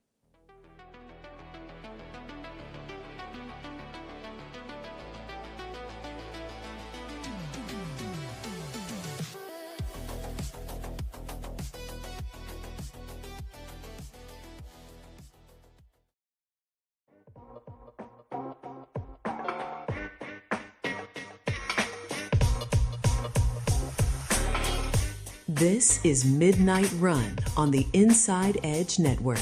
Here's your host, Anthony Alford.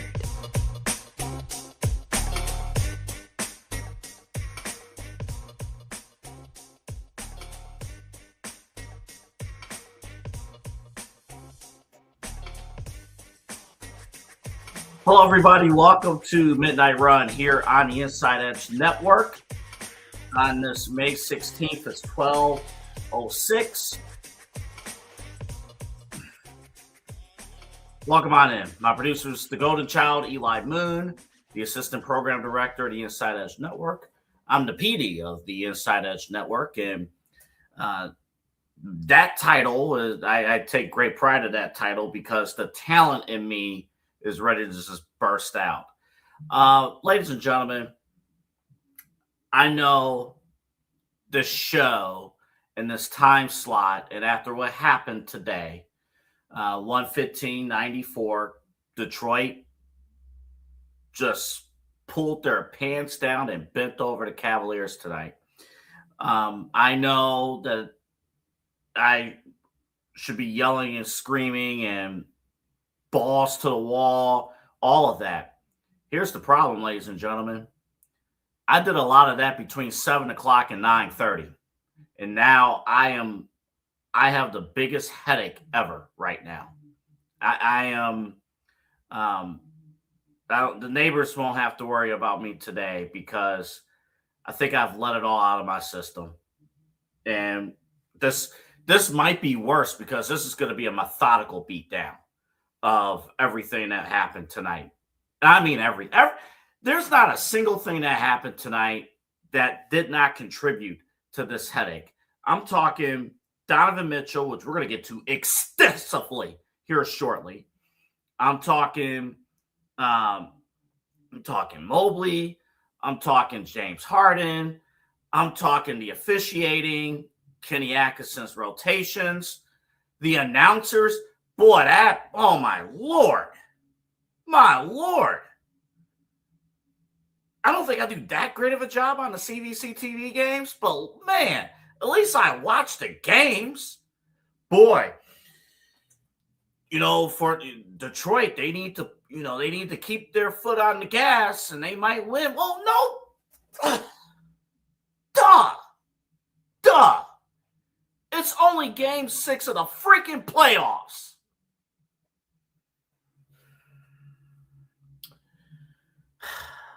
We're going to get through this. 1 o'clock can't come soon enough. We'll get through this. We will get through this. As I said, everything about today pissed me off. And to be perfectly honest, I can't even definitively tell you that Detroit played better than us. That's the worst thing about all of this. I will address, actually right now, what Eli said in reaction to the show yesterday. I thought, logically speaking, Cavaliers finally won on the road. Detroit gave up that lead at the end of the game in game 5. The Pistons, a young team, would come in and, nerves would take over. And it would have happened if the Cavaliers would have got off to a strong start and would have kept it going. None of that happened. He's right. Eli's right. None of that happened. Pistons came in, took your lunch money, ate your sandwiches, and stole your girl in front of you and made out with her in front of you. And you clapped with your hands. Had to make that clear. That's what happened tonight. That's what happened. Donovan Mitchell, right now, no disrespect. You're a fine player. You're a phenomenal person. You're a great ambassador to this league. You're a great representative of the city, and I know athletes should not be labeled as role models, but you're as close to that as anybody. So I say this with all due respect. You suck. You suck. I mean, let me pull it up because I want to make sure I'm accurate in the numbers that I'm going to present to you guys because it happened. Donovan Mitchell today, I'll just say this. Donovan Mitchell and Evan Mobley had 36 points tonight combined. The Pistons bench had 45.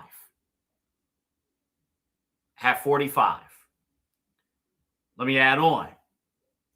Because the national talk is going to be about James Harden. And I'm going to be frank. Honestly, James Harden, if it's not for James Harden even being on the floor, we probably don't even have a chance to win these games. So you know what? I don't have any smoke for James Harden right now. I'm going to be perfectly honest, because James Harden was not brought in to be the number one guy. He was brought in to be a number 2, maybe a number 3. He was not brought in to be the number 1 option. That's Donovan Mitchell's job. That's his job. And today, of course, on my computer screen, I had whatever. It's been a day. Eli sent it to me. 18 points for Donovan, 6 of 20 from the field. I will add on. Give me 2 seconds here. I will add on top of that, who's the real Donovan Mitchell? Who's the real Donovan Mitchell? Please stand up. Who is the real Donovan? Okay. In the last 2 games, Donovan Mitchell, 13 of 38 from the field. 13 of 38 from the field in the last 2 games. 3 of 14 from downtown. Minus 29 in the plus minus. That means, because you've been hearing a lot about stats about plus minus, what does that do? That means that the Detroit Pistons are 29 points better when he's been on the floor these last 2 games. That is our guy, Donovan Mitchell. And today, Donovan Mitchell, 6 of 20, 18 points. Only 1 point higher than Paul Reed of Detroit coming off the bench, putting up 17 points. Donovan sucks. I don't want to. He has 1 game. Let me tell you the importance of Game 7. Let me tell you what the Cavaliers have done. Let me tell you how bad this is going to be, how much of a bloodbath we're in right now. And if these guys don't wake up, they'll all be gone. All of them will be gone. Okay? This is how bad this is.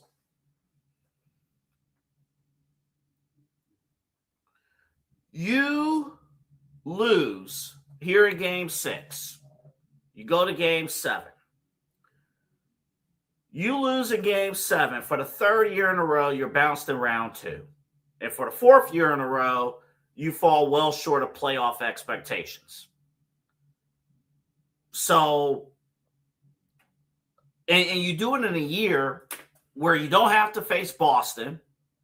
You do it in a year where, since you didn't make it to the conference finals, you didn't face New York, and you do it in a year where where you're not facing Tyrese Halliburton. Like, this is honestly the weakest the Eastern Conference will be for the next several years. And you have the most expensive roster in the NBA. So you got to start chopping. James Harden, Donovan Mitchell, you're having a real conversation about his role. You're having a real conversation. And I would like to think, okay, maybe Donovan Mitchell could accept being a number 2 or number 3, if Giannis comes to town or LeBron comes to town. But let's be real. At one location, probably not the case. And then you're looking at your front court. You got to make a decision between Evan Mobley and Jared Allen. You're going to have to make a choice. You're going to have to make a call on what you can do with those guys. And then the more uncomfortable conversation, Kenny Atkinson. You brought in Kenny Atkinson to get past the second round, but you're going to lose to the head coach that you let go in his city. See why I have a headache? You see why? Here's the truth, though, too. Here's the truth. And next segment, we'll play some sound for you next segment. Here's the truth. And real quick, San Antonio officially got the W over Minnesota. They closed the series, which means we will be on the air for main event at 10:30 on Sunday night. Myself, Eli Moon, Rob Rosicki, following Game 7 of Cavs Pistons. The fact that we got to be on that late already irritates me. And on a Sunday night during my vacation, we got to be on that late. And we got to be on that late for another Game 7 for a reason where we should not be competing in a Game 7 in the first place. But we'll be here 10:30 to 8 in the morning. We'll have main event. We'll see what happens. Cavaliers can't hit shots. There's no other creative way we could talk about this. Donovan Mitchell's open. James Harden's open. Evan Mobley's open. Sam Merrill's open. Dean Wade is open. Dennis Schroeder, 15 minutes, 0 effing points off the bench. He was open all night. He did more complaining to the officials than making shots. Dean Wade, by the way, 3 points. Not a single D Wade was productive tonight. Not our Dean Wade on the floor, and Dwayne Wade was just as bad on commentary.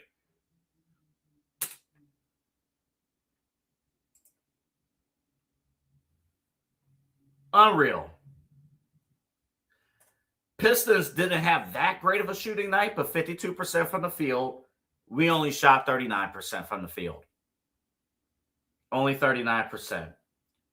We shot 34% from three. Offensive rebounds, for once, we actually had more offensive rebounds than Detroit. We had 16. They only had 13. But Detroit had 48 points in the paint. And we couldn't do anything to convert those offensive rebounds really into points. Detroit had a 21-4 run at the end of the first quarter. Going into the second quarter, Cleveland closed the gap, got it to a 54-51 halftime split with Detroit leading. And then the game coming out of the second half, or coming into the third quarter, rather, Detroit went on a 14-4 run. And we had no answers. There was a point in the fourth quarter where finally we were making some shots, but then we were just trading baskets. We couldn't lock anybody down defensively. We gave up too many coast-to-coast situations. James Harden in the fourth quarter from downtown was flopping. And then he flopped and missed the three-pointer. And then by sheer magic, I think it was Dean Wade, slipped at that same spot, and Detroit went all the way down the floor and scored. The magic of what we're doing. Unreal. Well, when we come back from break, you're going to hear from the players as to why they couldn't make shots. There's nothing more creative than that. Couldn't make shots.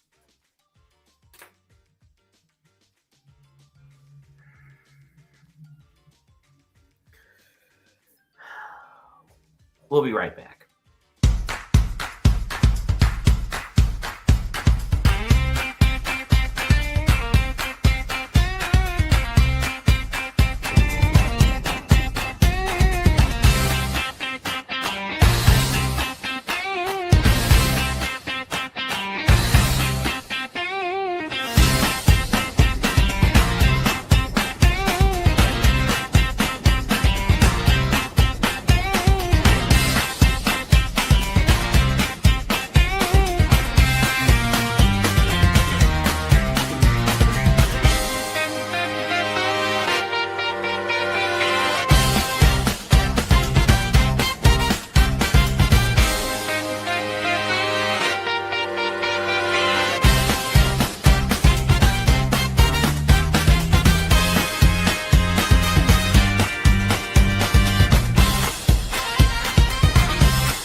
Small business owners are superheroes, but nowadays running your business means doing so inside your shop and on social media.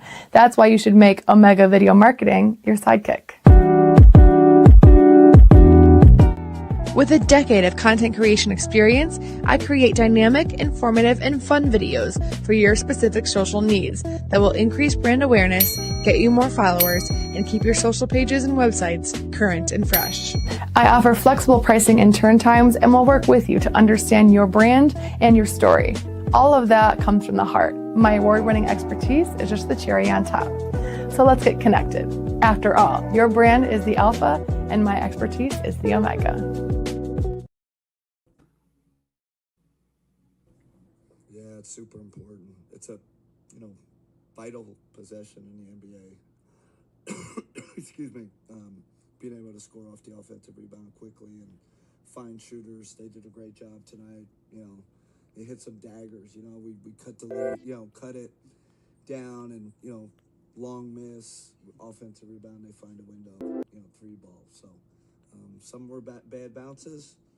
Some we got to do a better job of coming up with the ball.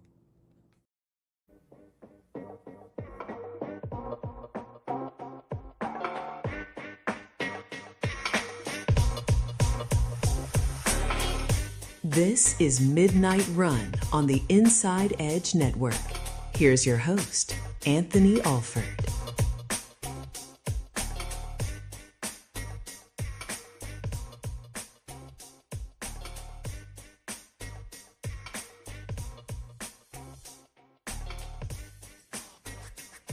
Welcome back to the show. Cavaliers got their behinds beat tonight. That's the final score. I'm not even going to give you the number, but they got their behinds beat. Make sure you like, subscribe, follow at Inside Edge Net. That was courtesy of NBA Media. Also, RealCavsFans.com. That Twitter account, they've been doing an awesome job cutting up pressers and things like that. Seriously, thank you for that. All of that. And RealCavsFans.com actually tweeted this about Donovan Mitchell. In the 2 lowest point total games this postseason by Donovan Mitchell. So the 2 games where Donovan Mitchell had his lowest point totals in the playoffs, 15 points and 18 points. Cavaliers lost both games by 20-plus points.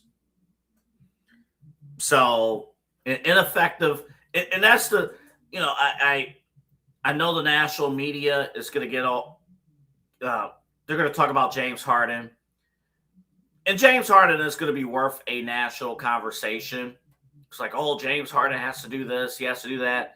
I think Kenny Jess Smith on First Take earlier pretty much said it right. Like, James Harden is going to the Hall of Fame. It's just the script about James Harden is a bit different depending on how things turn out here in Cleveland. But his run here in Cleveland is really just a footnote in the 17-year career of James Harden. Unless James Harden can lead the Cavs to the NBA Finals and NBA Championship, I don't think people's opinion about James Harden is going to change, but he has the resume. Donovan is different. Donovan is way different because Donovan is still young. I mean, I know he's been around for a long time, but he's still young. He's still, 29 years old, I believe. He couldn't get out of this point with Utah. He had issues with Rudy Gobert. And now we're 4 years in. And if he's only putting up 18 points tonight, only going 6 for 20 in a closeout game. I mean, where's the sense of urgency? I mean, what? You know what? Why am I even asking? I guess that's where I'm at. Why am I even asking? Oh, we want the Cavaliers to be more mentally tough, be more aware. Why? Why am I even wasting my time? This is who they are. They're going to show up on Sunday, and the only, out of all the starters out of all the starters, Evan Mobley, I'm not going to throw shade at Evan Mobley completely. Evan Mobley has elevated himself since that pitiful Game 2 performance. He has. So I want to give credit there. Honestly, I can't believe I'm saying this, but if Jared Allen repeats his performance in Game 7 like he did the last Game 7, I think that's the only way we're going to the conference finals. Honestly, it's Jared Allen or bust. I can't believe I'm saying it. It's Jared Allen or bust. Because everybody else, again, maybe for the lone exception of Evan Mobley, everybody else, this is who they are. I can't tell these guys to get more mentally tough. I can't tell these guys to go after loose balls. I can't tell these guys to make shots. They're left wide open. Can't make them. Floaters. Can't make them. Putbacks. Can't make them. Open three-pointers. Can't make them. But Paul Reed, who was an intern, can come off the bench and hit shots and put up 17 points. What are we doing? What are we doing? Matter of fact, let's hear from James Harden. Did the Cavaliers come out with the right level of intensity? What do you think, James Harden? Nope, not at all. No, not at all. Can you elaborate as to maybe why it wasn't there, considering this was a chance to clinch and go to the Eastern Conference Finals? That's a great question. That's a great question. You know, I think we didn't start off the game well. Still had the lead, and then just throughout the course of the game, we never really kicked to that second level, or even second level, which is the level we need to get us 3 or 4, but which never really got us that level. We had opportunities, little small spurts, but it was never like a consistent flow on both ends of the ball, which is a little frustrating. But you can't do nothing about it. You gotta start focusing, gearing our mind for one game on the road. Yeah, it's only Game 6. We'll eventually come. You know what? Maybe, when we play in Game 12 of the Cavaliers and Pistons, maybe we'll come around and take this serious. Who knows? You're right there. 54-51 halftime deficit. Donovan Mitchell, what did you make of the Pistons' 10-1 run to start the third quarter? Force. Simple as that. And to James's point, that's what's upsetting. But it starts with all of us. It starts with that first group. When we got hit in the mouth, we didn't punch back. And we have throughout the course of this playoffs. And tonight we didn't do that. And we got to go do that on Sunday. Boy, that's convenient. No, we got to do it on Sunday. That's cool. I didn't turn my homework in. I'll get to it. I didn't make that play. That's okay. We'll get to it on Sunday. We're right there, boys. Right there. I'll get right on it. That's okay. I don't know. We didn't have that force, but we're right there. Right there.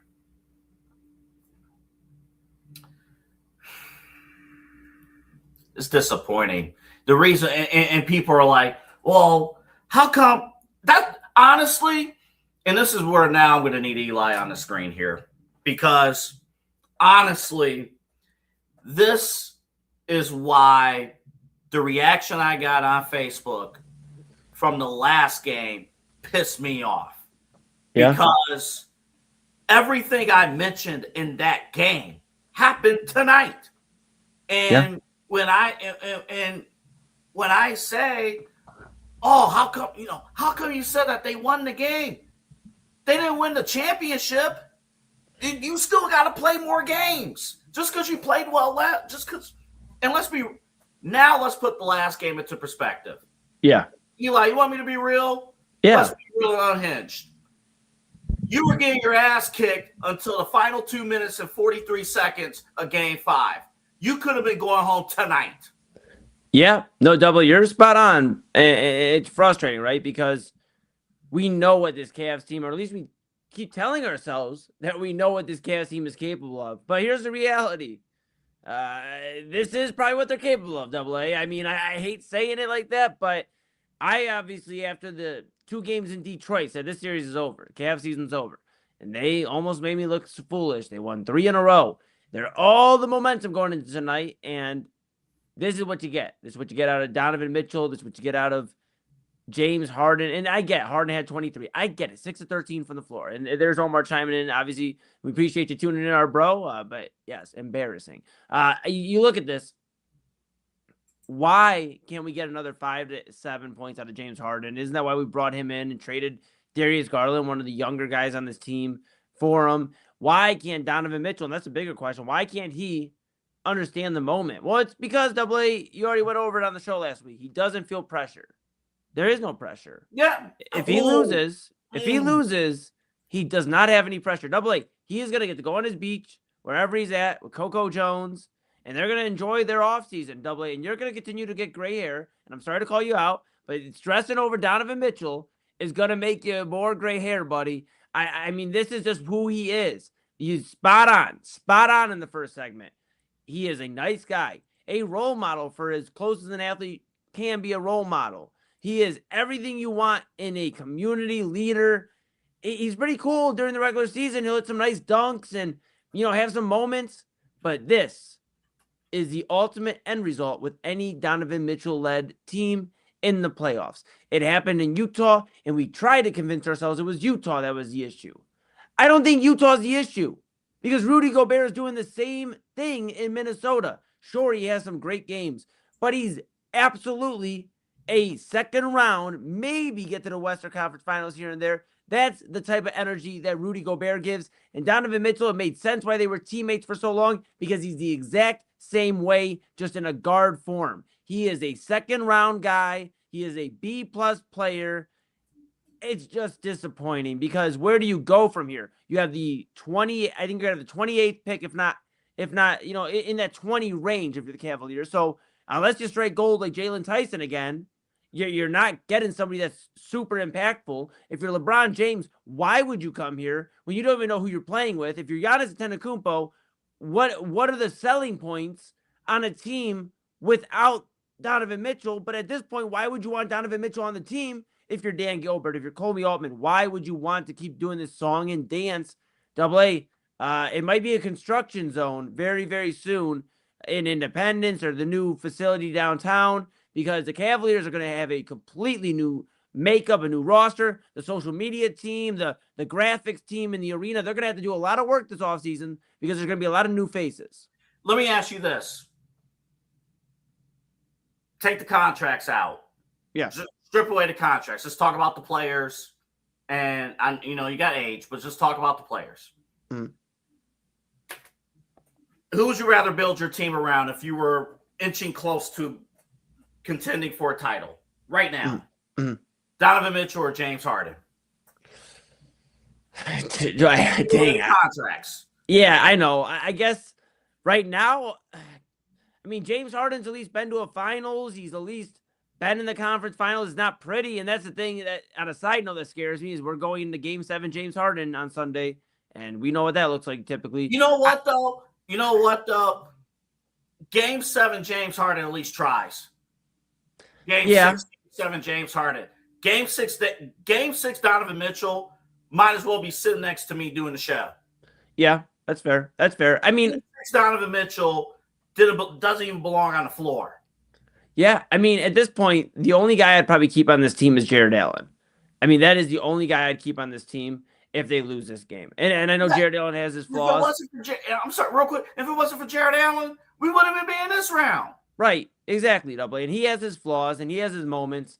But if all we can, we are so hard on Jared Allen and Evan Mobley because the two main guys don't step up on a consistent basis. James Harden and Donovan Mitchell. If we had these superstar players doing what superstar players do, we wouldn't be begging for Jared Allen to get 22 to 25 points. We wouldn't be begging for Evan Mobley to have an all-around impressive Victor Wembanyama game. We don't need Evan Mobley to be Victor Wembanyama when you have a guy who's on every commercial the NBA wants to put out all season long, and a guy who was in the finals at one point. So I just think we're asking a lot out of the guys. We can't sit here, and not us specifically, but as fans, as media, as whatever, as talking heads, we can't sit here and go, well, Max Strus had a bad game tonight. Yes, Max Strus, 2 of 9 tonight, 6 points. It shouldn't fall on Max Strus. He's 3 months back from an injury. Why are we having this discussion? He's a role player. We wouldn't be having this discussion. San Antonio wouldn't be like, well, they play OKC in the Western Conference Finals. Imagine how silly it would sound for San Antonio to go, well, we would have played really well if Keldon Johnson would have just held up his end of the bargain. 6-man player of the year. He would have did it. Or, Vassell, if these guys, Devin Vassell, they would have held up their end, we'd be okay. No, if they lose this series against OKC and Victor Wembanyama doesn't do what Victor Wembanyama does, it's going to fall back on him, and it's going to fall back on Stephon Castle and throw Dylan Harper in there as well. It's going to fall back on their stars. So why? Why do we continue, and not us, I'm not trying to call us out, but we are guilty of it too. We sit here sometimes and go, Jared Allen needs to step up. Evan Mobley needs to step up, and they do. We want them to. But if Donovan Mitchell gets you 18 and James Harden gets you 23 in a game 6, then we're screwed. We are screwed. We're about as screwed as somebody with a boat that has 18 holes in it, and we don't have a paddle. We're screwed. You were just speaking gospel there. You were just speaking gospel. If you don't know about the Donovan Mitchell pressure thing, I'll read it to you in the third segment. But let me just say this real quick, because I think you're spot on with everything, right? And it's like Jared Allen and Evan Mobley, those are the only 2 players that's actually growing as players. Like, that's the other thing. James Harden, 17 years into this. What you get with James Harden is what you're going to get. That's it. But Donovan Mitchell, where has he elevated himself in terms of his game since he's arrived here in Cleveland on a day in, day out basis? Yeah. And then my second question, because I was thinking about this as the game went on tonight, really throughout this series and really throughout these playoffs. All right, when I watch Detroit, I know, all right, Cade Cunningham's going to have an impact on the game. And things are going to run through Cade Cunningham. And I watch most of these other teams, their top player, I know, is either going to be the leading scorer or the second leading scorer every night. When we're down, we're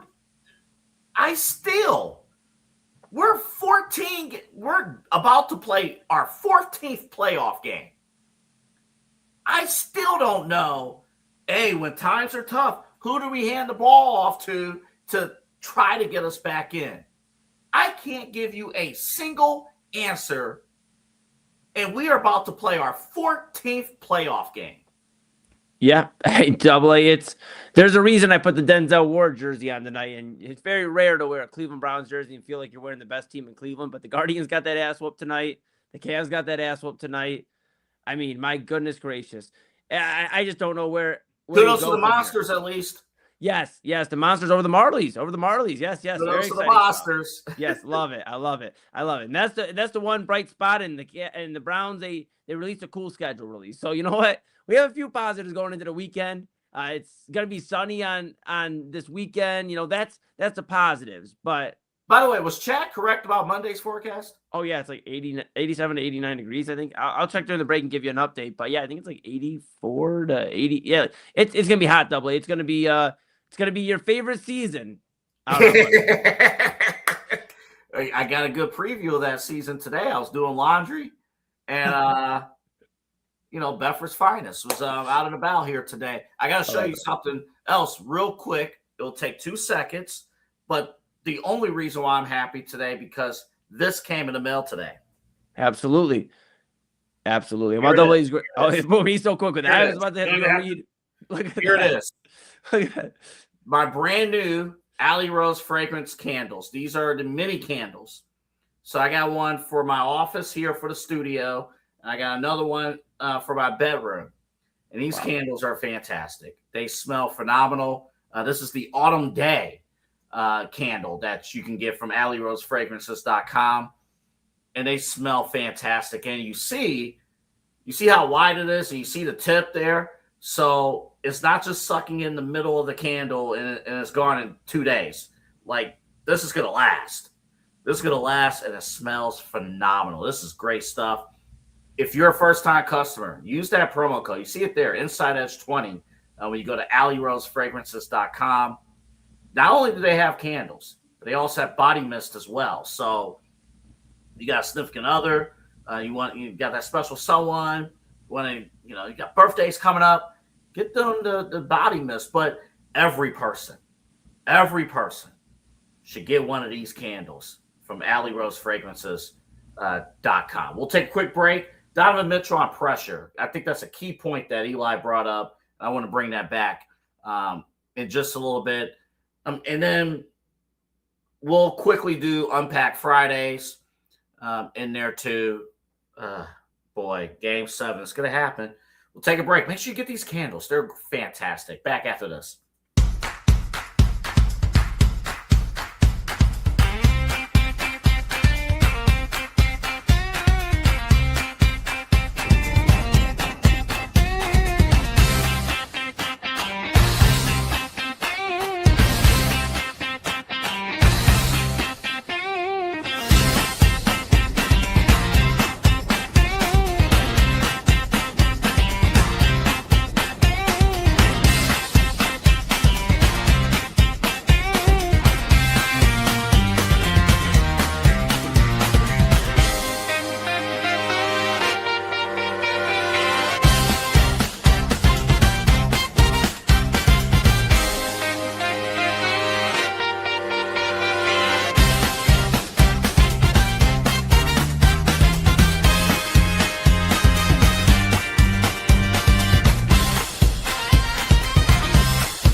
Clean energy, bold flavors, and no jitters. See why people won't shut up about Dubby.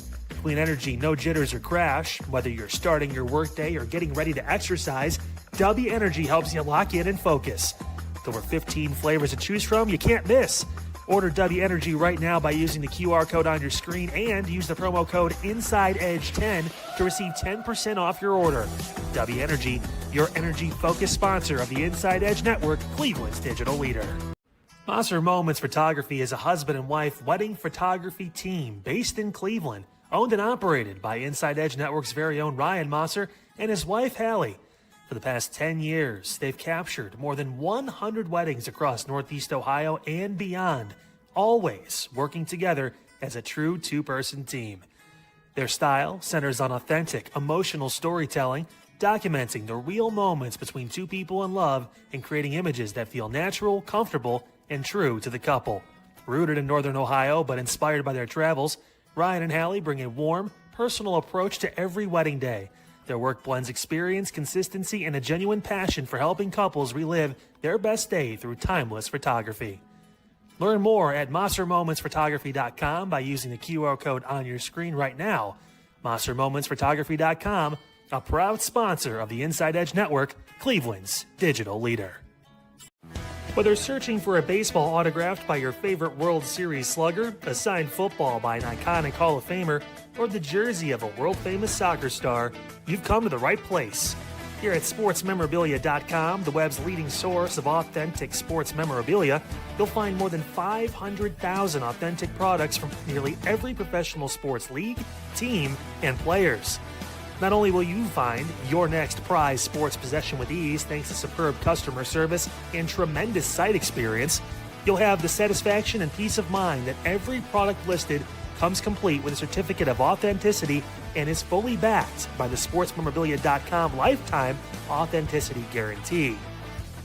Go to sportsmemorabilia.com by using the QR code on your screen right now.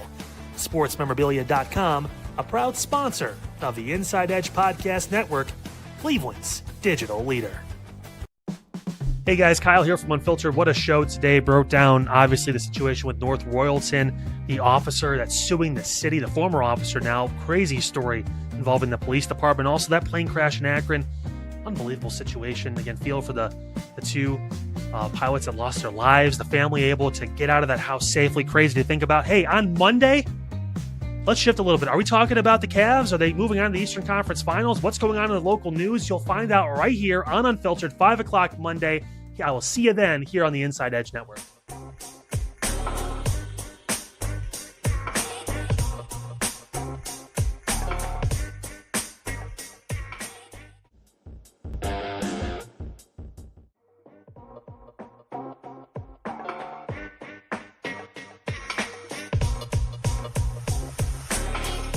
This is Midnight Run on the Inside Edge Network. Here's your host, Anthony Alford.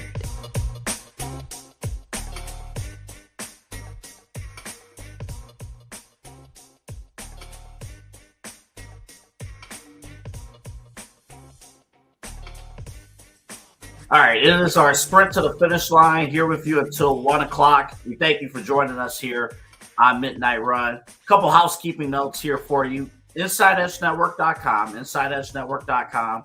You want to check out our website for all of our show bios, personality profiles, get links to our partners. And we have a merch shop that's there.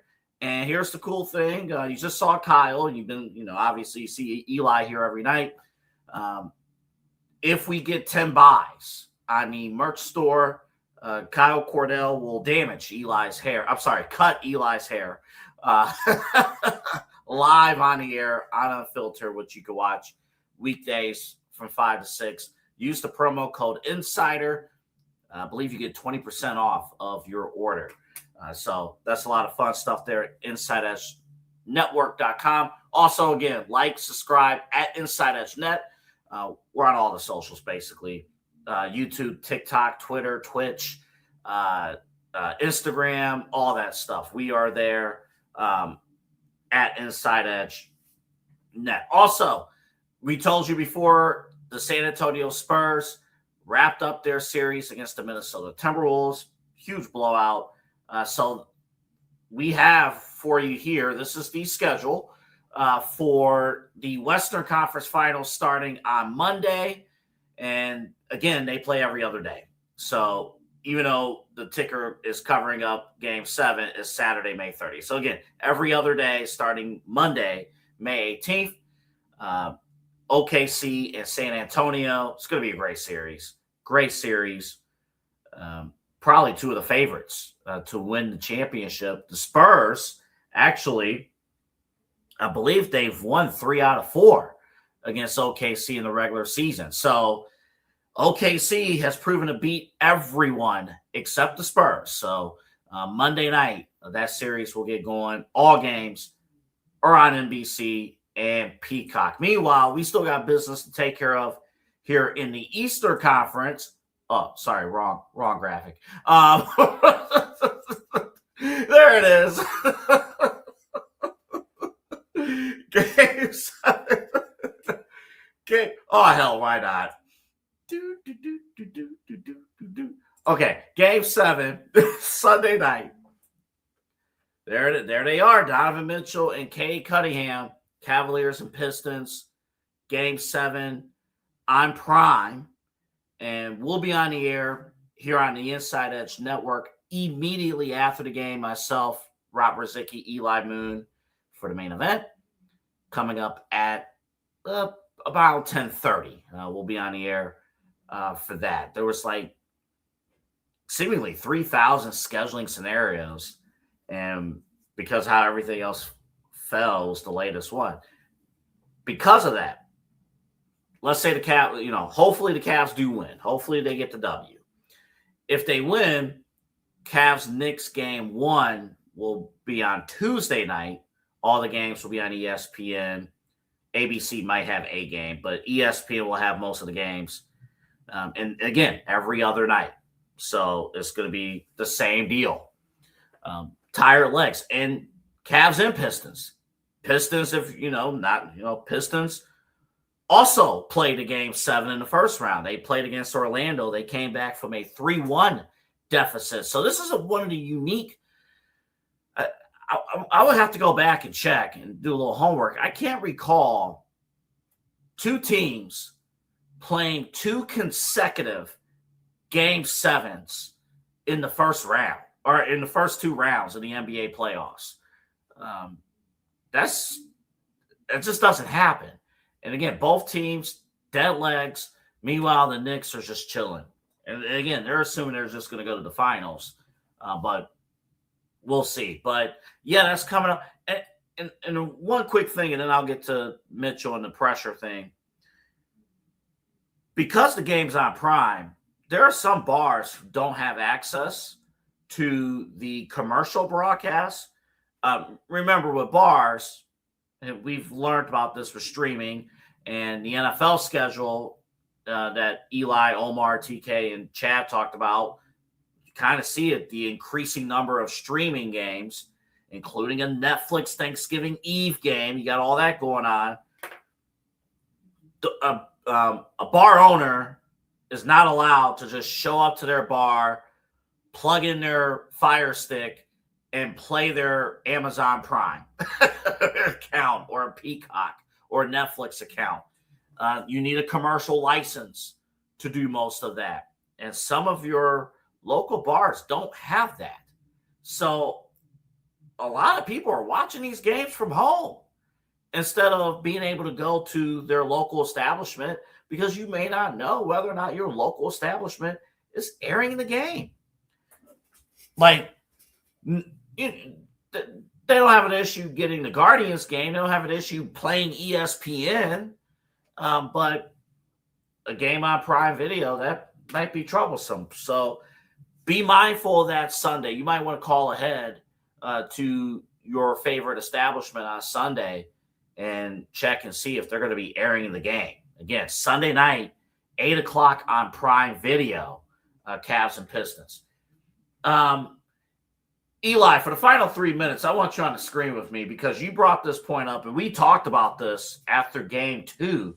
The ESPN article, Donovan Mitchell talking about pressure. I'll read the quote real quick in case people missed it.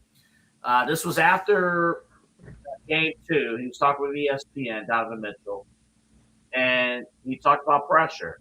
And he said, I've been here before. The pressure is really not, I don't feel it. This isn't pressure.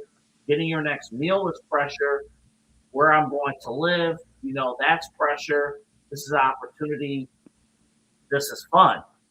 And on the base surface, honestly, it's a terrible answer. Like, it's terrible. Mm-hmm. But I'm trying to envision, and honestly, this might be, again, where the mental health aspect of what we do may come into play here. When you're younger, You don't have necessarily perhaps the life-altering life experience that could provide that hunger, right? And I think that, honestly, again, I'm not rooting for the Cavaliers to lose. I'm a fan. I want them to win because if they lose, this rebuild might be long. And it would be painful. But I can't help but think, Eli, if they do lose on Sunday and there's a rude awakening from a basketball standpoint, that maybe his mentality, because he has the most room to grow as a player, his mentality, and maybe some of the others, Evan Mobley, Jared Allen, others, all right, we let an opportunity, like what Eminem said, sweaty palms, we let an opportunity slip away, and dang, we were right there, and we didn't capitalize, and maybe 5-10 years from now, they may look back and say, 2016, we had an opportunity and we blew it, and we've never been able to get back. Yeah, I mean, you look at a double A, even if you don't feel pressure, it's like, if this is how you treat opportunities, maybe we shouldn't be giving Donovan Mitchell any more opportunities. I mean, if that's what it is, imagine somebody that gets an opportunity at their 9 to 5. Hey, you're going to be promoted. Imagine somebody that gets an opportunity to be a parent, gets an opportunity to raise somebody. And those are some really pretty serious things. Imagine somebody that gets an opportunity to buy their first home after not being able to hold down an apartment for years. Imagine somebody that has just gone through it all and what they would do with that opportunity. Imagine somebody that has never got the opportunity to play in the NBA. And I know it's like, well, they're there because they're better than us at basketball. Clearly, that's why we're doing what we're doing. That's why they're doing what they're doing. But imagine somebody that actually got an opportunity to go out there and they told them, hey, you can go win an NBA championship. And it seems like with the modern NBA, and that's probably a discussion we can have throughout the next few weeks or whatever, have you throughout primetime, midnight run, whatever. But I think that's a discussion to have. I love the NBA. I love the players in it. I think there's a lot of great faces of the league.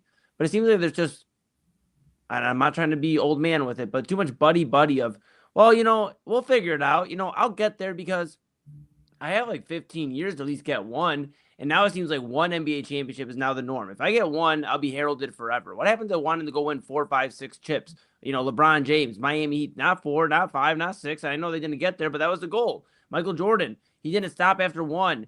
Kobe Bryant didn't stop after 1. So it's like, we're heralding guys like, a guy we talk about all the time coming to Cleveland, Giannis, and I know he's a great player, but he has 1 championship.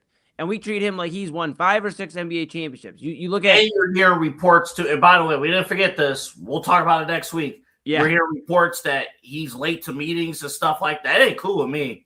Yeah. That's not cool with me at all. Yeah, no, I'm glad you brought that up. We're going to talk about it a little bit on primetime as well. Just like, what would you want? Why would you want to bring that here? It's just so much confusion right now for me. I just don't understand. Does Donovan Mitchell want this opportunity or not? Because if not, we'll find somebody that wants the opportunity. I guess we'll have to sit through 23-win basketball again and 19-win basketball seasons, and it'll suck. But if there's anything this front office has proven, they at least can put the core together. Can they get to the championship? That remains to be seen. But this alteration of this core, this iteration, whatever you want to call it, is done. If Sunday night, the final score is whatever, Detroit has one more basket than us, it's over. You might as well take your Donovan Mitchell jersey, try to sell it at the highest point you can, because that is the last time that Cavs jersey will be worn by Donovan Mitchell, more than likely. I know there's a small chance he could come back, but why would you bring back somebody who doesn't feel pressure, doesn't really treat opportunities like they are opportunities, and can't get out of the second round? And he hasn't improved as a player. Yeah, he's still the same scorer. He's still the same scorer. That's what you can tell about Donovan Mitchell. He scores very well, and he's electric and athletic. Okay, that's great. There's a lot of guys that are electric, athletic, and can score pretty well in the NBA that don't win championships. We have seen that formula happen. There's not many scorers in this modern day that are leading an NBA team. You have to be well-rounded. The Kawhi Leonards of the world, I know we give Kawhi a lot of shit, but Kawhi, when he is playing basketball and actually consistently wanting to play basketball, he's one of the best players. Why? Because he brings it on both ends of the floor. It impacts the game many ways. Giannis, we just talked about him. He impacts the game many ways. LeBron James impacts the game many ways. Donovan, well, he can score pretty well and he's athletic and he'll hit a nice dunk. What else can you do for us when you're a liability on defense? You don't pass the ball very well. You have no chemistry right now with any of your teammates. And it takes, to be real with you, I know we're out of time here, but he's taking a step back on offense. He Yes, doesn't he has. drive. He doesn't dunk the ball anymore. He settles. Chad Bryant brought up a great point on primetime. He missed the dunk when he had an opportunity. He missed the dunk, went back the other way, gave up a score there, and then missed the layup, missed the floater, back-to-back possessions. Yeah, it looks like, some of his offense is like me playing 2K when I can't get anything to fall. Dribble, step back three, miss it. Now an outlet to the other team, and they're going to go get another basket. And how much longer are we going to keep putting up with that? And then Autumn brought up one of the best points, and it stuck with me the entire playoffs. When Donovan's not able to get going, it almost like he derails the offense because he tries to force himself to get going, so he overcompensates and disrupts the flow of the offense. You almost sit there as a fan. You're just like, you know what? F it. Let James Harden.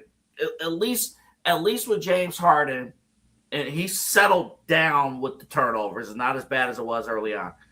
At least with James Harden, it's somewhat stable, and at least we can get somewhere with James Harden running the floor. But James Harden was not brought in to be the number one. He wasn't. But, okay, let me ask you real quick, and we're done.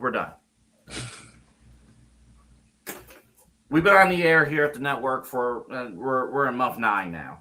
Yeah. Sunday. Let's talk about Sunday. Mm-hmm. First of all, every sports fan should watch Real Talk with Papa Moon tomorrow afternoon, 5:00, because you need to get your mental health in order. Yeah. I'm going to be watching because we're going to have to check ourselves before Sunday. Yeah. I'm worried about Sunday. I am extreme. Sunday is. It's going to be bad. Let's hope they win. Please win, Cavs. Because if they lose on Sunday, 9 months in, that show Sunday night, us two and Rob, that will be an utter bloodbath.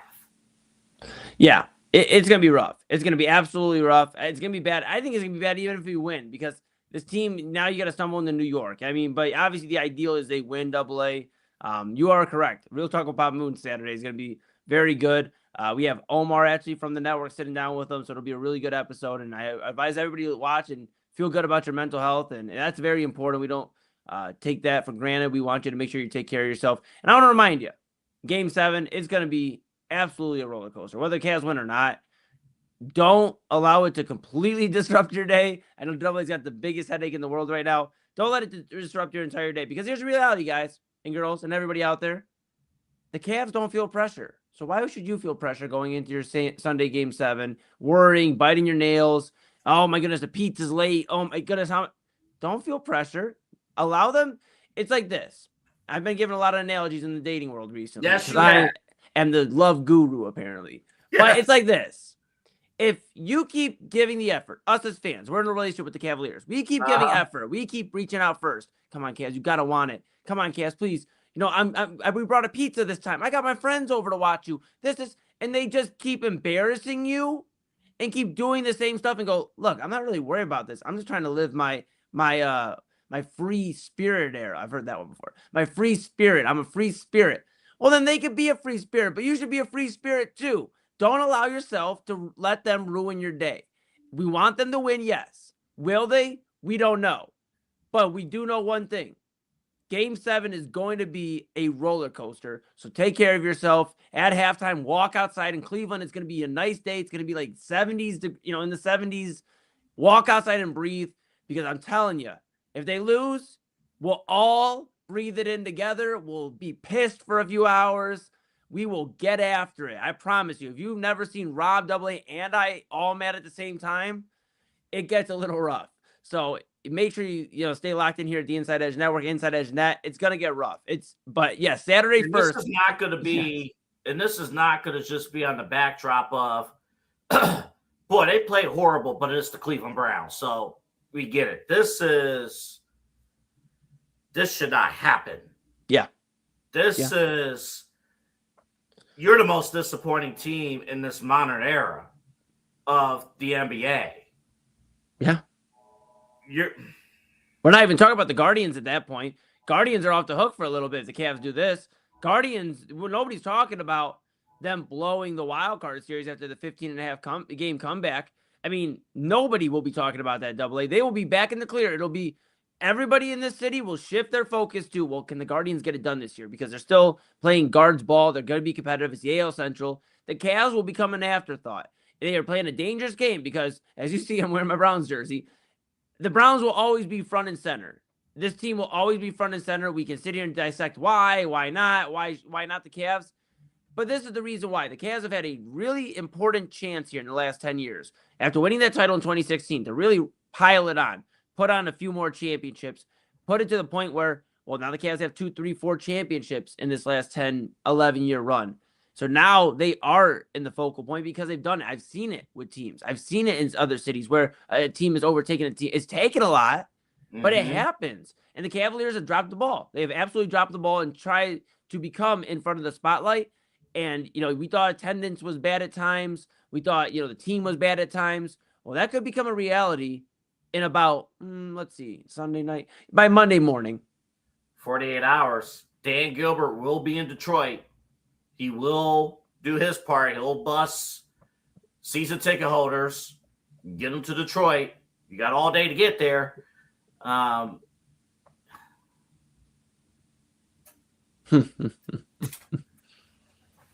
You guys enjoy the weekend. Get some rest, or it's 1 something in the morning. Whatever you do on Friday night, do it.